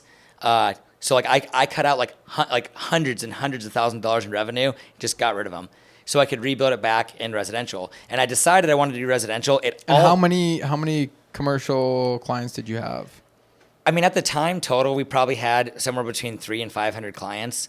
Commercial? Just in general. Oh, okay, but like how much of them were commercial? I don't know the exact number of clients, but I know from a revenue standpoint, I think we were probably doing 800 or 900,000 in revenue, and I bet we dropped like 600,000. We walked away. So that's over half of our revenue. That was like 2/3 almost. Yeah. Right, of your revenue. Yeah. So that is actually very intelligent that you did that. And I mean, I'm not saying I know any better, but like relying on that much of your customer base to be in maybe only 10, 15, 20 people's hands, because that's how many maybe commercial you get one bad phone call, you lose 10% of your business in one call. That is horrible to put your business in a position like that. Yeah. That's like me if I had 1,000 customers out of 3,000 and it was just one property management company that owned all 1,000 and I lost that tie. And then I went down only having 2/3 of what I should have. You know how bad of a position you could put your business in? So that's actually brilliant. That was so here's what's interesting. And there's nothing wrong with having large commercial clients. You just I don't like to have any one client have too large of a percentage of our total revenue. Yes, exactly. So You're damn right. And so here's where it got interesting for us. There is nothing wrong with commercial and nothing wrong with residential. There's opportunities in both. But what we realized is these are two completely different. And we're talking lawn care, but snow is the exact same thing. These are two different clients with different needs. You sell to them differently. You use different equipment. You accept payment differently. So here's what we used to do. We used to go buy these big dump trucks and then buy a big 20-foot trailer and buy 2 really big zero-turn mowers and then have to go have highly skilled operators to be able to run this equipment. Then you go to try to get these clients. Well, it's like a 2, 3, 4, 5 week process to sell a big commercial account. Then you do the work, so you go and you do the work for like a month and then you send a bill at the end of the month. So now I keep working. But I'm waiting 30, 60, 90 days to get paid, but I've been working this whole time. Would you say a lot more goes into it? A lot goes into it. Okay, so now you've transitioned to simplifying. Yeah, so that was what the business model was before. Yeah. In the residential market, we decided, okay, we're going to buy smaller, cheaper trucks with like little F-150s. And then we're going to use like smaller push mowers. Well, hey, the skill to do that, like I can take someone off the street and within a couple of days, like they can be up to speed and like know how to run a push mower. And then we are going to go credit card only. So instead of like working for a month and then billing you at the end of the month and then continuing to work while we wait for you to pay us, we're going to mow your lawn on Monday and we're going to charge your card on Tuesday. And it's going to be auto pay. And that's the only way we accept payment. We won't even accept checks. I mean, we will from like little Mrs. Johnson, like some little Agnes, like little grandma, like we will sometimes, like we'll make exceptions, but 98% of our clients pay by credit card. So we have instant cash flow. So now I'm never waiting for money. I will never again have a Friday where I won't be able to make payroll because we get paid every single day. Like, do you ever go to McDonald's and buy a burger and then say, hey, I'll pay you later when I feel like it? No. Do you go to the grocery store, buy a gallon of milk and be like, I'll pay you later when I feel like it? So why do we as contractors accept It's the same way. Yeah. Absolutely. So we changed it to that. And then we changed, okay, why are we going all the way to someone's house to measure the lawn and then give them a quote and try to sell it in person, coordinate this time like to meet up with them? Yeah. Let's figure out how we can quote this over satellite by measuring the square footage. Well, what if there's different mowers on different properties? Okay, we'll standardize every truck. So every truck has the exact same mowers. So it doesn't matter what crew goes to any neighborhood, they have the exact same equipment, so it takes the exact same amount of time. So we can build this work based on the square footage. We standardize the whole thing. So now I can sell a property in 5 minutes instead of 5 days, which is what it used to be. To be like, oh, I can't meet you at the house until Friday. Yeah. You get what I'm saying? Man, of course. So we're still making simplifying progress. the business Yeah. and finding systems, very simple systems that everyone could follow that make sense, that leverage less time, less time. How do you do this More faster? dollars, less time. More dollars, less time. Yep. And that's the same thing we're incurring right now within our business. That's why we made the transition of selling a lot of our equipment, because we had like 5 different model tractors, 6 different model tractors. We have 6Ms, we had 5Rs, we had 4066Rs, we had L6060s. And then who's going to operate all different? That's what I who mean. knows how to operate all the different kinds? And even some of the 6 Series, sure, they might be the same model, but the controls are different in them. So I was like, okay, we got to clean this up. Here's another one, just to add to that. What happens if you have 2 houses right next door? Well, this one is perfect for the 6M, but this one is for an L6060. Exactly. Well, I gave them a cheap price because we were going to use the big Thank you. tractor. So now it's like, okay, I got to drive way over here to use my big tractor on this one house, even though it's right next door to the other one. Price them where you can use the small one on both of them and go about your merry way. You know, business is all about testing and trying. I mean, to a certain point, you could definitely learn from others, but you got to taste kind of your own medicine to see how things work, right? So after 1 year of having a mixed fleet all around town, having some big machines within the city, some big machines on the outside of the city, small tractors here, different models here, this, and that. After we played around with it, you know, throughout the winter, I noticed that if an operator had to hop in a different machine because theirs broke down and it wasn't similar to their old machine they were in, they were twice as long as they should have been, maybe even 3 times as long. And they're a good operator. Yeah. That's because their tractor didn't operate the way that their other one that they were just in did. So that brought me to thinking, okay, we need to simplify this whole operation. I want to run the same tractors, the same blowers. I want the chutes to move the same ways. I want all the controls to be in the same spot, and I want the tractors to be identical. Not only does it help operators, it also helps mechanics too, and the whole overall All your operation. inventory of all your parts, Training, videos, everything you need to do. Everything is just more simplified, streamlined, and systematic. We got systems now. So now I'm trying to boil my fleet down to 2 machines. You have your small machines that stay all within inside the city. That's your L6060 or your 4066R. For me, it'll be L6060 with whatever preferred blower you like. Mine's a Pronovo Cyclone now. That's a new blower I'm switching over to. Might be Norman, might be Billadoo for somebody else. So that'll be my tractors within the inside of the city. Okay. Now on the outskirts, I'm streamlining all M5 Kubotas. Okay, so that's just like the perfect size machine that's not too big, but not too small. What's the M5 1000? What's the M5 111? 111, yeah. Okay, so 111 horsepower tractor, 6 on the tree, 6 speed, high and low. And is Super simple. that they're further away, so you just have the ground speed to get to these further away ones Exactly, quicker? but it's got the horsepower to run a bigger blower. Yeah. So before I used to have these big machines right in the inside of the city. Well, customers don't like the big machines. They don't do a good job on small driveways. They're not really meant for them. People could argue that saying, especially for my good friends up at Capital Services, they use big machines on smaller driveways and it works well for them. Where I come from doesn't work well for me for some other, particular reasons. But anyhow, getting the big machines outside of the city, that was check 1. Putting them on the outskirts, and then simplifying all the machines, getting rid of the different models and boiling it down to 2. 1 big, 1 small, 2 different models, same blower across the whole board, done. Yeah. And some people will go 10, 15 years without doing something like that within their business. And I knew something was wrong right away. As soon as I seen an operator go from doing their route in 3 hours to doing it in 10, I'm like, whoa, what happened? He's like, man, you put me in a different machine. And I'm like, Okay. And then you see the Now you see the mechanics in the difference. garage. I don't know. I'm used to working on the L6060. I don't know how to fix this part on the 130. I'm like, okay, another check mark there. And then you do it yourself as an owner or as an operator in the company, and you go hop from a 6130M down to a 6110M. And then next thing you know, you're hopping in a 5R, you're hopping in a 4066R, then you're hopping in an L6060, and you're like, wow, I drove 6 different machines by the end of the season, and like that is just not ideal. Yeah. And I'm lucky that I knew how to operate all those machines throughout the years. But like for anyone else, like, yeah, like you're better off putting a brand new guy in a machine, even if he is experienced. How great is it that you're learning this right now at 22, 23? Because you look in these Facebook groups of guys who are so pumped that they have 9 different types of tractors, and it's like, I like, and they're so proud, and I'm like, man, that looks like a nightmare to run. Dude, it's a nightmare. And I'm not saying like I'm not making any judgments. I'm just saying like I don't want that for me because that looks like a huge pain in the butt. It is a pain in the butt, and I've experienced it. So this is what I mean. Like you can learn from others. So I definitely try and listen closely, but I'm definitely kind of hard-headed and learn on my own. So definitely take that advice from me before you start scaling your winter business. Try not to have too many different model tractors, and you'll save yourself a lot of time, money, headache, and the whole 9 yards. Mm-hmm. I did a lot of unnecessary investments, but you know what? It's what it took to get here. It's what it took to get here. It's the cost of the education. It's the cost of the education, man. Like going into business really is like going through a huge university degree. And did you learn the right lessons? Here's the thing, of course. Like a lot of these lessons might be expensive, but it's like, but did you learn the right thing coming away from it? Then is it worth it on a long enough time horizon? Totally. Was it worth it this year? Maybe not, but over the next 5 years with what I'm going to change from what I learned from these mistakes. Absolutely. This is like the most valuable thing. And now I haven't wasted my life for 30 years doing the wrong thing. And it took me until I was freaking 50.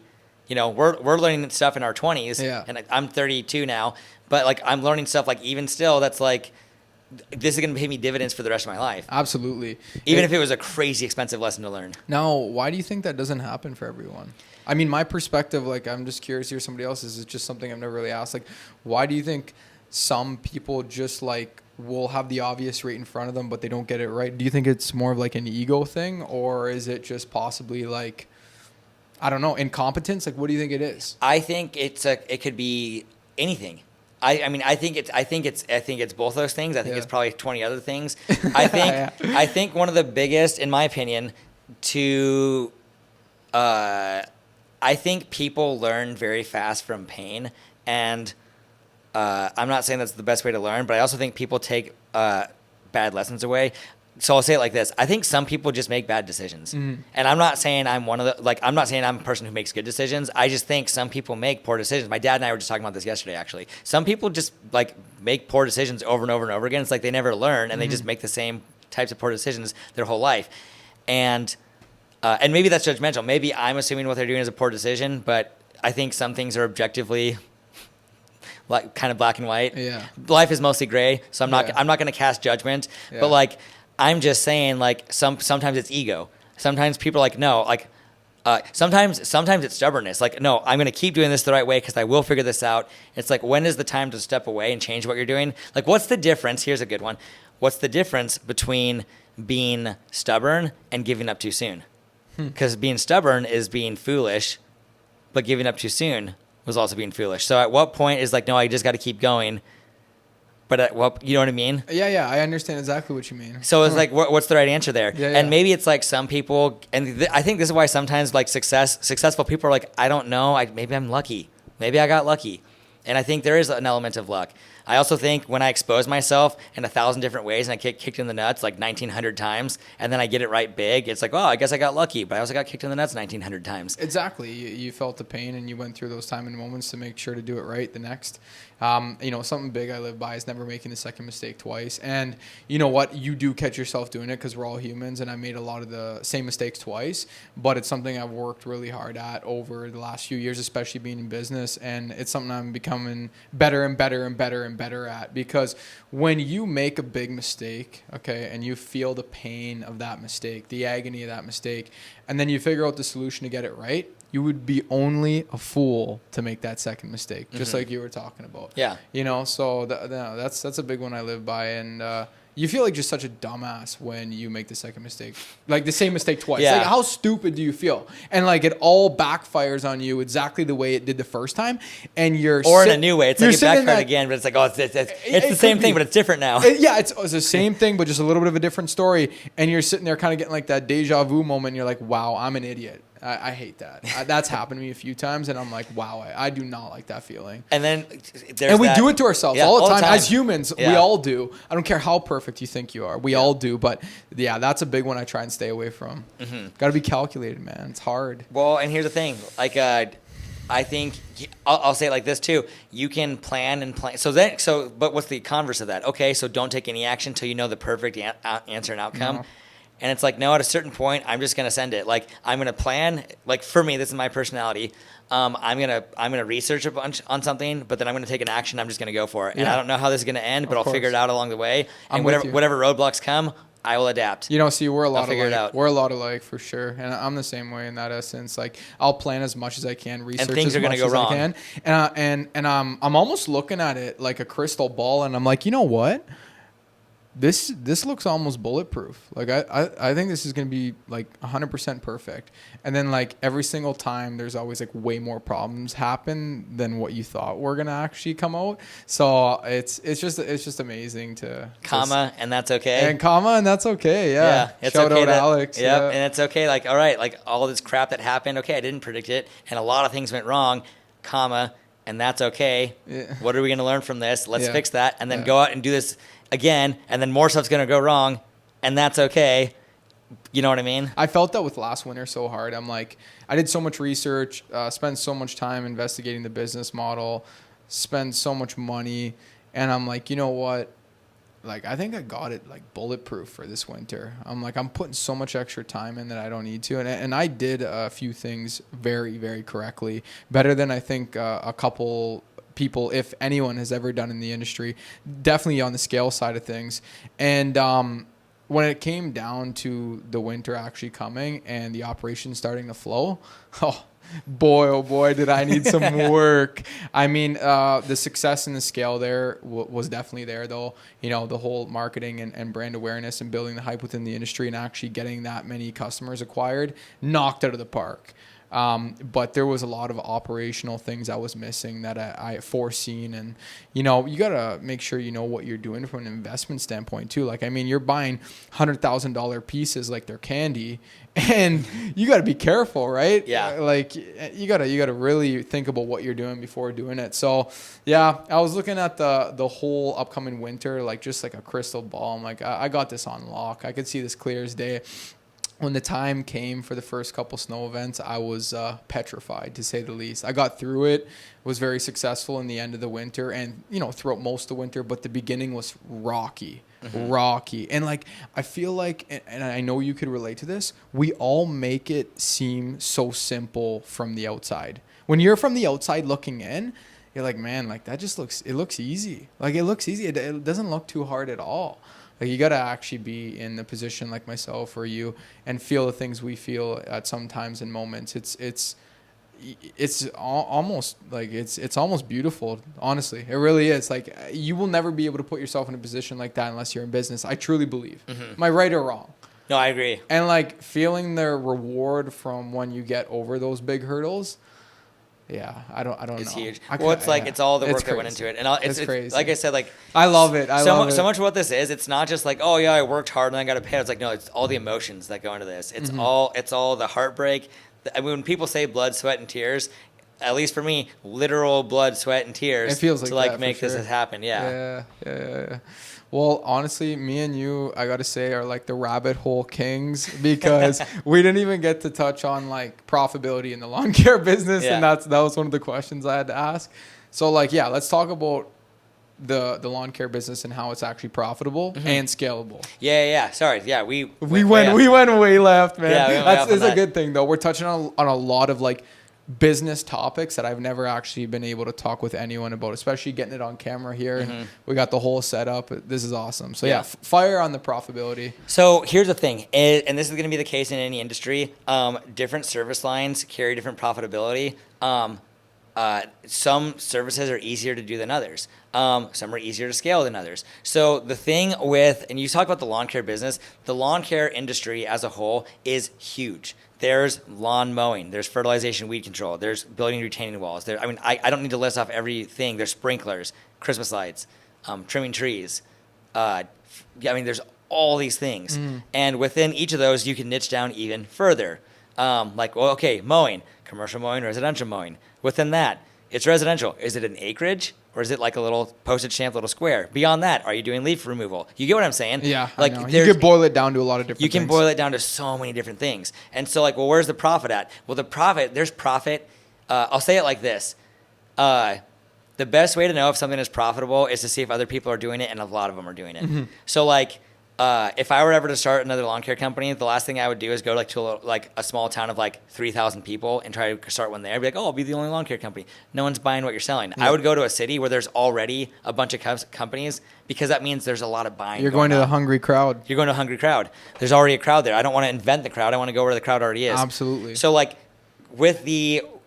you're like, well, where's the money in lawn care? It's in a lot of places. We'll use lawn mowing because that's just a really easy one to describe. So people think, okay, the money in mowing, is it when you if you get a good deal on your equipment, you buy a cheap truck, then you'll be profitable. Well, maybe. If you price your work better, then you'll be profitable. Well, yeah, definitely.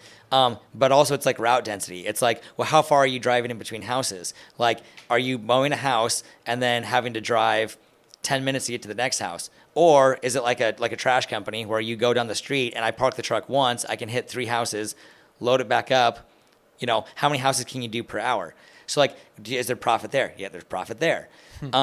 There's all these things that make you profitable. And what's so great about mowing and residential snow with this tractor model is it is quite literally the exact same business model. It is. You're doing a different service, but the model is the same. Exactly. And so what's it boiled down to?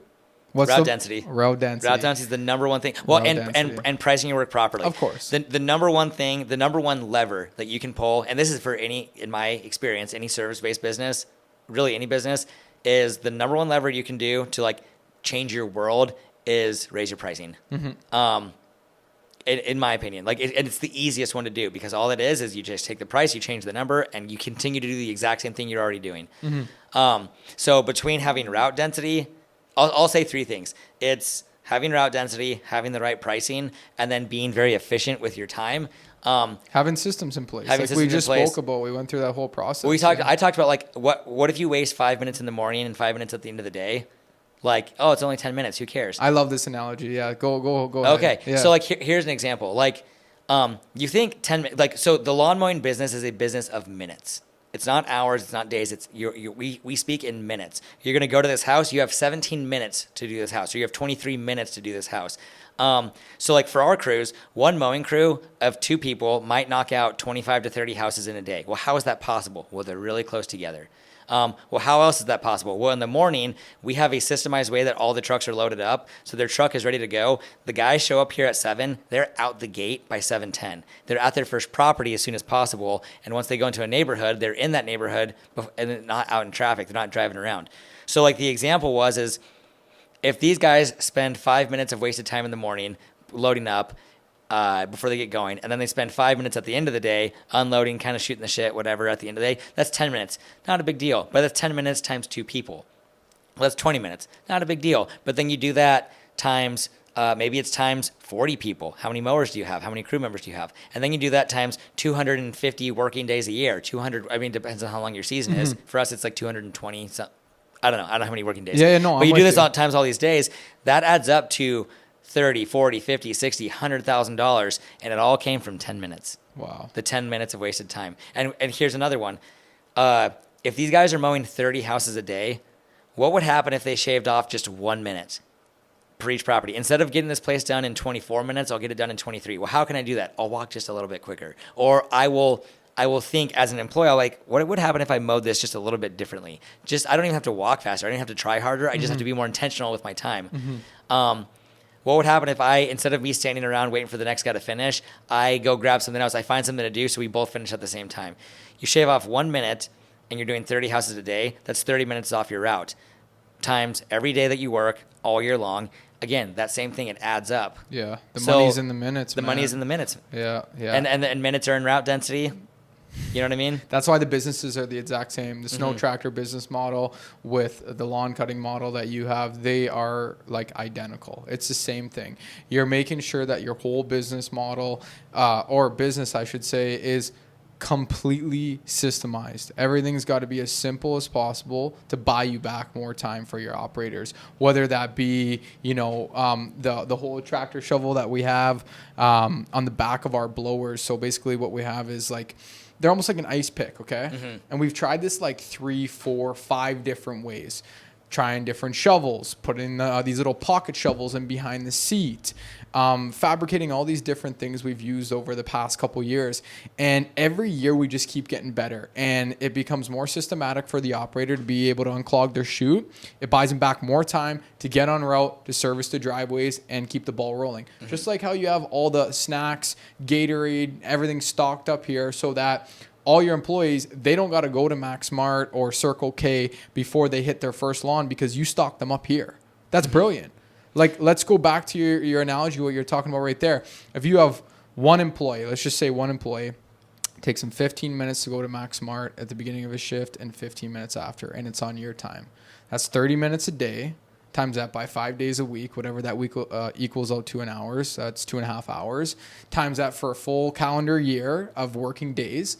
The amount of money is horrendous, right? When you could just build good culture, like you're saying too, and supply those things right here within the business and save time.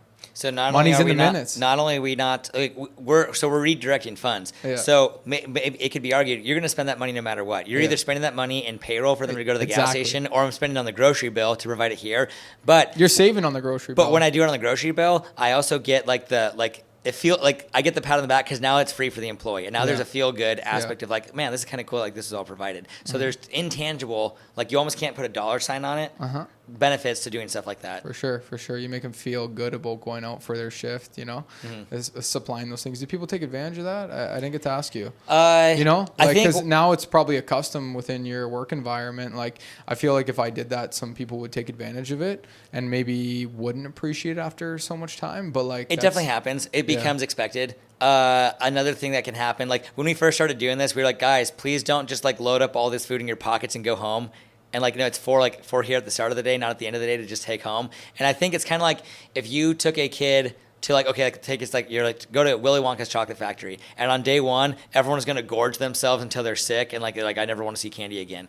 When we first started doing this, people were just like taking everything and like kind of like abusing the system. But over time, then it becomes like more normalized. So the grocery bill, like they were wiping out the kitchen like 2 days at first. But then like it gets more acclimated. They got sick of seeing the same things? Not even sick of the same things. It's almost like we were like, they came accustomed to it. It got normalized. So first it felt so exciting to have like all these Gatorades and Monsters and all these snacks, and they were like just taking them home and sticking them in their pockets and leaving with them. But after a while, they're like, oh, it's just Gatorade again. I'm glad we have Gatorade. I'll take one in the morning, but I don't need to take 5 of these home at the end of the day. So like it got abused a little bit at the start, and we asked the guys like, please do not do that. And it was fine after that. That's funny. Well, now to just touch on the snow business, okay, to kind of wrap things up here. We're getting there. We're almost there, a little bit longer. But what's your intentions for the snow business? I'm down here to share some things that I got for you, and also I'm here to see your amazing summer business that you do run. But let's talk snow for a little bit here. Like, what's your intentions for this upcoming season? Where do you see yourself being by the end of winter? Like, what's the goals? Yeah, so I'm kind of going back and I'm taking a page out of my own playbook from back, and I never. The story moving forward after I said like when we had the summer Vast Diamonds and like got out of all that stuff and rebuilt the lawn business, I kind of need to give myself a slap in the face and do that with my snow business. Because I've said for the last couple of years, I hate snow removal. And then I realized, oh, no, I don't hate snow removal. I hate my snow business because I run a crappy business. That's my problem. We do commercial snow, but we do all these different types of properties that have different, this one has to be done at 7 a.m., but also that one 8 miles away also has to be done at 7 a.m. And it's like, and then the time, what about residential? And we're bringing everyone in at the same time, but we can't stage the timing right. I ran, and up until we change all this, have a crappy snow business. So our intention right now is I think we're getting ready to, if we can't subcontract out the vast majority of our commercial, we're just going to drop $100,000, $200,000 in commercial work.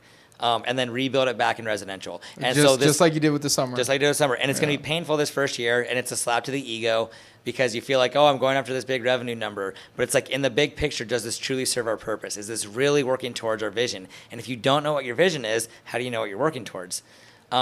It's like if I were to stand up in front of all our guys and say, hey, guys, I'm your leader. Come on, follow me. And the first question they're going to ask is, where are we going? I need to know where we're going. So if I don't know why I'm going to go, I can't cancel all this commercial work unless I have a plan for and here's what we're going to replace it with. So our plan right now is we got to get ourselves off of either that or just get down to one commercial crew, and we're going to have a commercial snow department, and they operate on their own thing. So we're separating out snow, because right now snow is one department and everyone treats it the same, whether it's residential or commercial, but it's not the same. So as we move forward here, we're downsizing commercial big time, and we're going hard into residential. Now, I only have 4 tractors right now, so I think we're probably going to max out I think it would be inappropriate to go more than 400 because I just don't know if that doesn't leave much room for error. And I told ourselves I don't deserve to buy more tractors until I prove that we can sell the work. And so we are getting hyper focused on where we're selling the snow work. And the last couple of years, we're kind of lazy with our marketing, and we sold accounts. I think we had 150 maybe, but it just wasn't. It was too spread out. We didn't have the route density. The math didn't work. We couldn't provide the value because we couldn't do it fast enough. So this year, the plan is get around 400 properties, and then if we do that right, I'll probably double down on this, and next year either go to either between probably 700 and 1,000. I don't think we're ever going to be as big of a snow business as other people because, number one, we just don't have the snowfall down here. The demand is going to be different for it. But also, I don't know if I want to have a huge snow business. What I want is to make sure I have a profitable snow business that employs all of our staff, so because we know we make our money in the summer. See, I'm looking for the reverse. The reverse. And it's just so cool to be here right now. It's hilarious. And I don't think we need to do snow to break even. Yeah. I want to make money doing it. Yeah. But yeah, my goal is how do I just get by these 2 or 3 months where it's summer or winter so I can get back to summer? And you're how do I get through the summer so I can get back to winter again? That's exactly it. And you know what? Coming here to see your operations gave me, amazing insight now to be able to fulfill the gap that not only do we need as a business, but for our employees, for our customers, and everything else in between. So it's going to be amazing to bring back some of the things I'm looking at here within your establishment to our hometown and be able to provide these, services for somebody who owns a property all year round, right? From the snow to the lawn. And yeah, I think it's gonna be great. But that's the same thing. I want to relate to what you were saying there. Is I'm looking for winter. You're obviously looking for summer, but you want to run a business in the winter that's still profitable, that you can still keep employees all year round. But it's not what you're looking to scale to the moon in. Yeah, I think our plan by the end of 2026, because we're going to be taking the lawn business to another market. We're going to be up in Omaha. Our plan is by 2026. And so I don't know if I want to do snow up there, but I know in Lincoln, I think by that year our plan is to be doing 1,000 snow properties down here, and we might be cool with that. I think I'll find out. We'll find out how much we really like this. And you'll end up going for it. If we like it, then we'll keep scaling Yeah. it because it's so complementary to the lawn business. But the lawn side of things, that's where all our time and effort and money is at. And we have a plan by the end of the decade. We're going to have the plant between 10 and 12,000 customers by 2030 across these different service lines. And the cool thing is we can sell them more than just snow. Yep. So there's a lot of revenue and profitability across just a handful of services when you have a client list that's 12,000 deep. Exactly. Yeah, the leverage is there big time. Yeah, no, that's awesome. We're on the same page, just kind of roles reverse. That's all. But yeah, that's very cool. Well, I'll get to wrapping this up. I had a couple just little bit of spin-off questions that are kind of just whatever. So I was on my way here on the plane, and somebody told me that Warren Buffett lives in Nebraska, and I was like, no way. So have you ever drove by his house? Have you ever seen what it looks like? Because he told me he drove by his house. I was this gentleman I met from Vancouver, and he was flying out of Sault Ste. Marie to Toronto. And I sat beside him. We were talking, and he actually met him at a seminar about 30 years ago. Yeah. And he actually drove by his house. Apparently, he lives in like a very small house, drives like a Volkswagen Jetta, like a minimalist. And I was like shocked to hear that. What is he? $122 billion? Yeah. His net worth. So I don't know. I don't even know what the number is. I think that's what it is. What I heard not too long ago. Yeah. So here's the thing with Warren Buffett. To my knowledge, and I am not highly educated in anything in that regard, but number one, so he lives up in Omaha, and he lives. It's not like he lives in this little podunk house. He lives in a nice neighborhood. It's called Dundee is the area, general area. Anyone from Omaha is gonna be like, he's saying it wrong. But he lives up in the area. It's a nice house, but it's not like an extravagant, like crazy mansion. This is nothing like California. Like on the not ocean. what you would expect for being a billionaire. Relatively modest guy. But here's the other thing. Don't you think for a second that he has more than that one house? Of course he has other houses elsewhere. So everyone's like, oh, his house in Omaha, and it's all he has. Like, come on. You really don't think he has He's got something? houses everywhere. Yeah, he probably has houses everywhere. But he's also 93. Yeah, like but what, he is like from the stories that I've heard, pretty modest guy. Also, they do Berkshire Hathaway is his investment company, and like they do a conference in Omaha every year. Like you can go, like anyone can just go. We have to buy tickets, but like anyone can just go. You could run into Warren in downtown Lincoln if you're in the right place at the right time. Really, like it could happen. Wow. Now, what are you gonna say? I don't know. He's probably not gonna have a lot of time to talk to just some Joe Schmo. Yeah. But yeah, I mean. He lives in Omaha, right up the road. That's awesome. I've never seen him. But no, you never seen him? Never seen his place or anything like that? No, I haven't. No, I don't know. This guy, the way he was putting it, like he was just so mind blown to see, a multi-billionaire to have a house so simple and just a very normal average vehicle. And, it's crazy. I think about it too. It's something I definitely admire, but I mean, by that age, he's probably experienced everything, right? Yeah. I mean, here's the thing. You think he'll experience whatever he wants to. And the cool thing with that is like, he knows what he likes. And he's like, this is what I like. And there's nothing wrong with that. Yeah. That's super cool to hear. Yeah, no, when he told me he ran into him and then he seen his house, seen the car, and I'm like, man, Warren Buffett, like that's history right there. Street. Yeah, that's crazy. Well, okay, so the last thing I got for you to kind of wrap this up, because I know we've been here for a little bit longer than I anticipated, the big 10-year plan for Summit Lawns. Do you mind sharing a little bit about what that looks like? Yeah, so I actually touched on it just a minute ago a little bit. So our vision right now, to wrap up the decade, so we have a plan to get up to 2030, and it's not like I'm still like making it clear, but this is what I do know so far. I know first and foremost that I want to have a business that is run. We have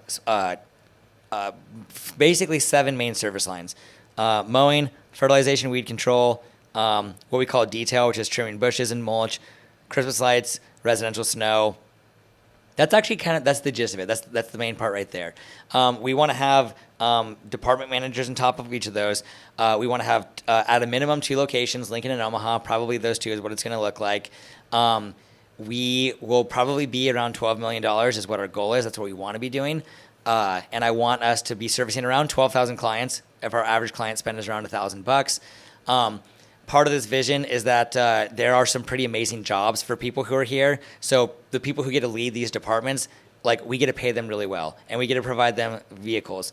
We get to have a facility that like feels kind of sexy and cool. So like I feel very passionately that like people look down on this industry because it's dirty and grimy and uneducated. And it's like, how do we make this place cool? And how do we make people like not embarrassed to say like, I work at Summit Lawns? Yeah, that's really important to me. Like I don't want people to be embarrassed that they work at a lawn care company, or at least not this lawn care company. And how do you try and push that? Sorry. So part of that is through like how our offices look. Like when you walked in the door, would you have ever expected this as a lawn care company? No, the first thing I said when I walked in was I was just blown away with the brand. Like the whole brand, the way you have everything wrapped, the way everything is so clean. And even like in the offices. And the offices too, it's the same thing again. Yeah, it's much more than just what people consider a lawn cutting company. You know what I mean? It's a professional establishment. So what we want is I want this to be a place where like people like they like their job. I'm very passionately trying to make this a place where you can make like a legitimately like decent living. Of course.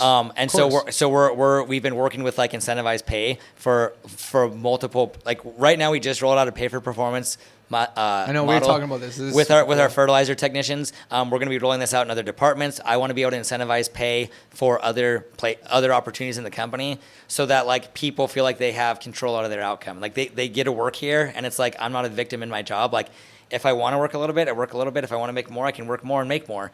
But like part of this is like the overall vision. It's this place where it's like there's this employee buy-in of it, like of the outcome of what we're doing.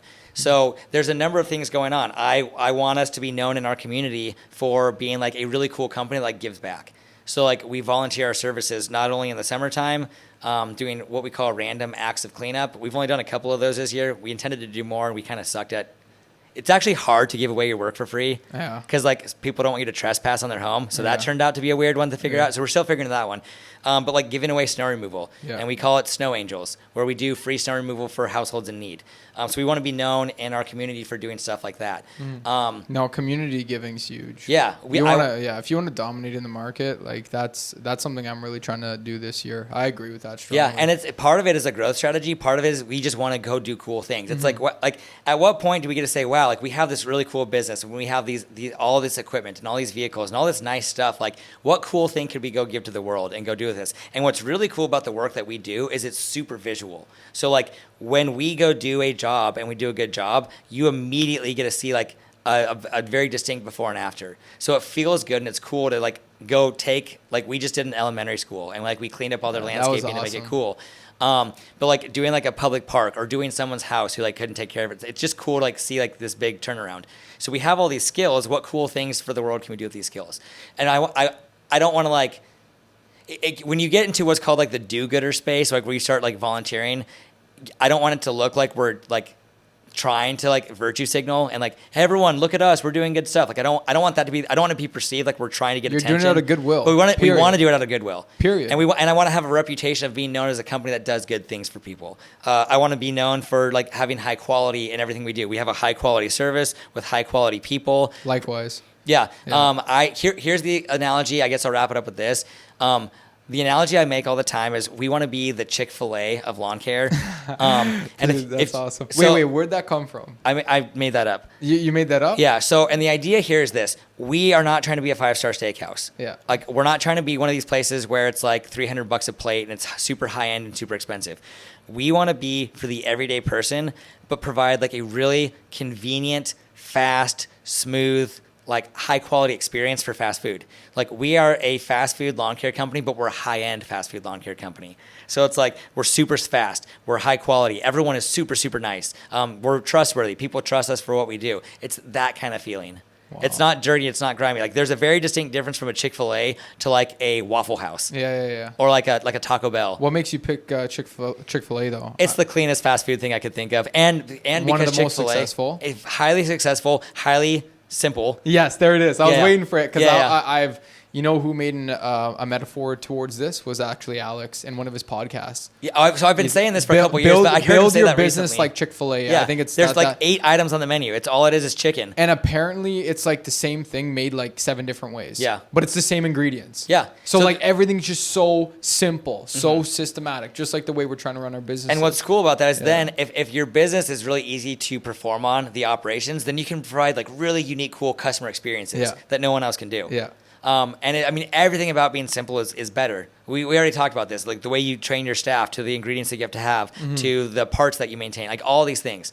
So like that's what I envision for our company. It's clean, it's tidy, it's professional, it feels good. Everyone's really happy to be here. No one's embarrassed about what they do. We have a perception in the marketplace, and political aside, because I know Chick-fil-A has a whole political thing. Not trying to comment on any of that. I'm just trying to say like. What do you mean it's political? Oh, they're very conservative, and so some people.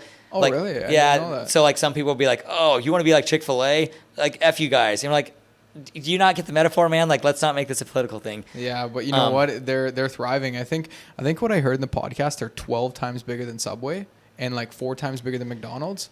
Probably not by number of locations, but from profit and revenue. Probably. No, I'm talking revenue. Yeah. Like in revenue and bottom line profit, they're bigger than McDonald's. And when I heard that, I was like mind blown. I didn't know they were that big. I have no idea. Yeah. So that I actually did hear that in a podcast. I'm not sure how true that is, but I mean they're successful. Period. That's the main point of everything, and they're simple. Everything's simplified there. I guess the last thing I would say after that is awesome. I want to know like over the next 10 years that I have built something that like I get to create a really cool opportunity for everyone that got to be a part of it. So it's like so Avery sitting over here. maybe he's not one of the guys who's like out in the field like on a mower, but like he got to be a part of creating something, like be a part of the journey. And when the day comes that if he ever goes on to the next thing, he gets to look back at his time at Summit and be like, man, like that place was freaking cool. Yeah. And like I learned some stuff there, or if he's still a part of it, that'd be even cooler. But like whoever comes through our company, like they have like this really positive experience of being here, and either they're still here and they get to take all their skills and pour it back into the company to make it even better and cooler, or if they leave here, like they have like a really positive experience. And like I got something from them because they helped me build my thing. And also I was able to give them skills and life lessons and goals for them to go on and do their next thing. But like I just want to have like this like perception of like positive experiences from like everyone who like touches this company in any way, shape, or form. So like over the next 10 years, like we're trying to build stuff that does that. Wow. I like that. That's awesome. Yeah, that's great. I love it all.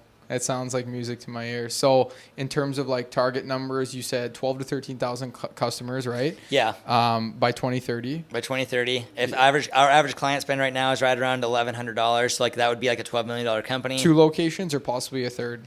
Probably 2 is what's going to be more realistic. Because the second one's massive.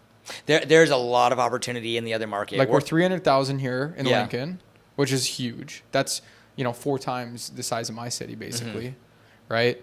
And my city feels pretty big at times. It is small, but it feels big at times. So then you're going to go over to Omaha, and that's what, $1 million? The metro is like 1 point something million, yeah. 1 point something, right? Yeah. So you're tapping into a huge market, yeah. And there's a lot more money up in Omaha, so there's a lot more buying going on up there. Lincoln is and again, we were talking about this earlier. More money there? Yeah, way more money. I think our market is so modest, and you're like, man, there's so much money here. My market is modest, like what you're saying. Yeah. So it's just funny, like the just perspective, you guys the take differences. a lot of pride here. That's all. Like, like everything's just so clean. I was talking like you guys got all concrete roads. Everything's just clean, swept. Everybody's got nice landscapes for the most part. Things just look kind of upkept here. Not saying that they aren't in Sault Ste. Marie, but definitely not as much as here. Which I totally get. Well, so here's the thing. There's more of a starving crowd here for what we sell than probably in Sault Ste. Marie. In Omaha, it's like way more than what it is here. So in Omaha, there's way more starving crowd. They want to spend way more money on the landscape. So here I'm like, man, no one wants to spend money on anything down here. Yeah. Omaha and Kansas City and Des Moines, like that's where it's at. Yeah. Wow. And you're like, man, this is so much better than my place. So it's like, it's always perspective. Yeah, it is. It is. No, it always boils down to perspective. That's amazing, man. Well, Ted, thank you so much. It's been a pleasure coming out here, and thank you for doing the show. Put it here, man. Yes, sir. Appreciate it. Good one. Yeah.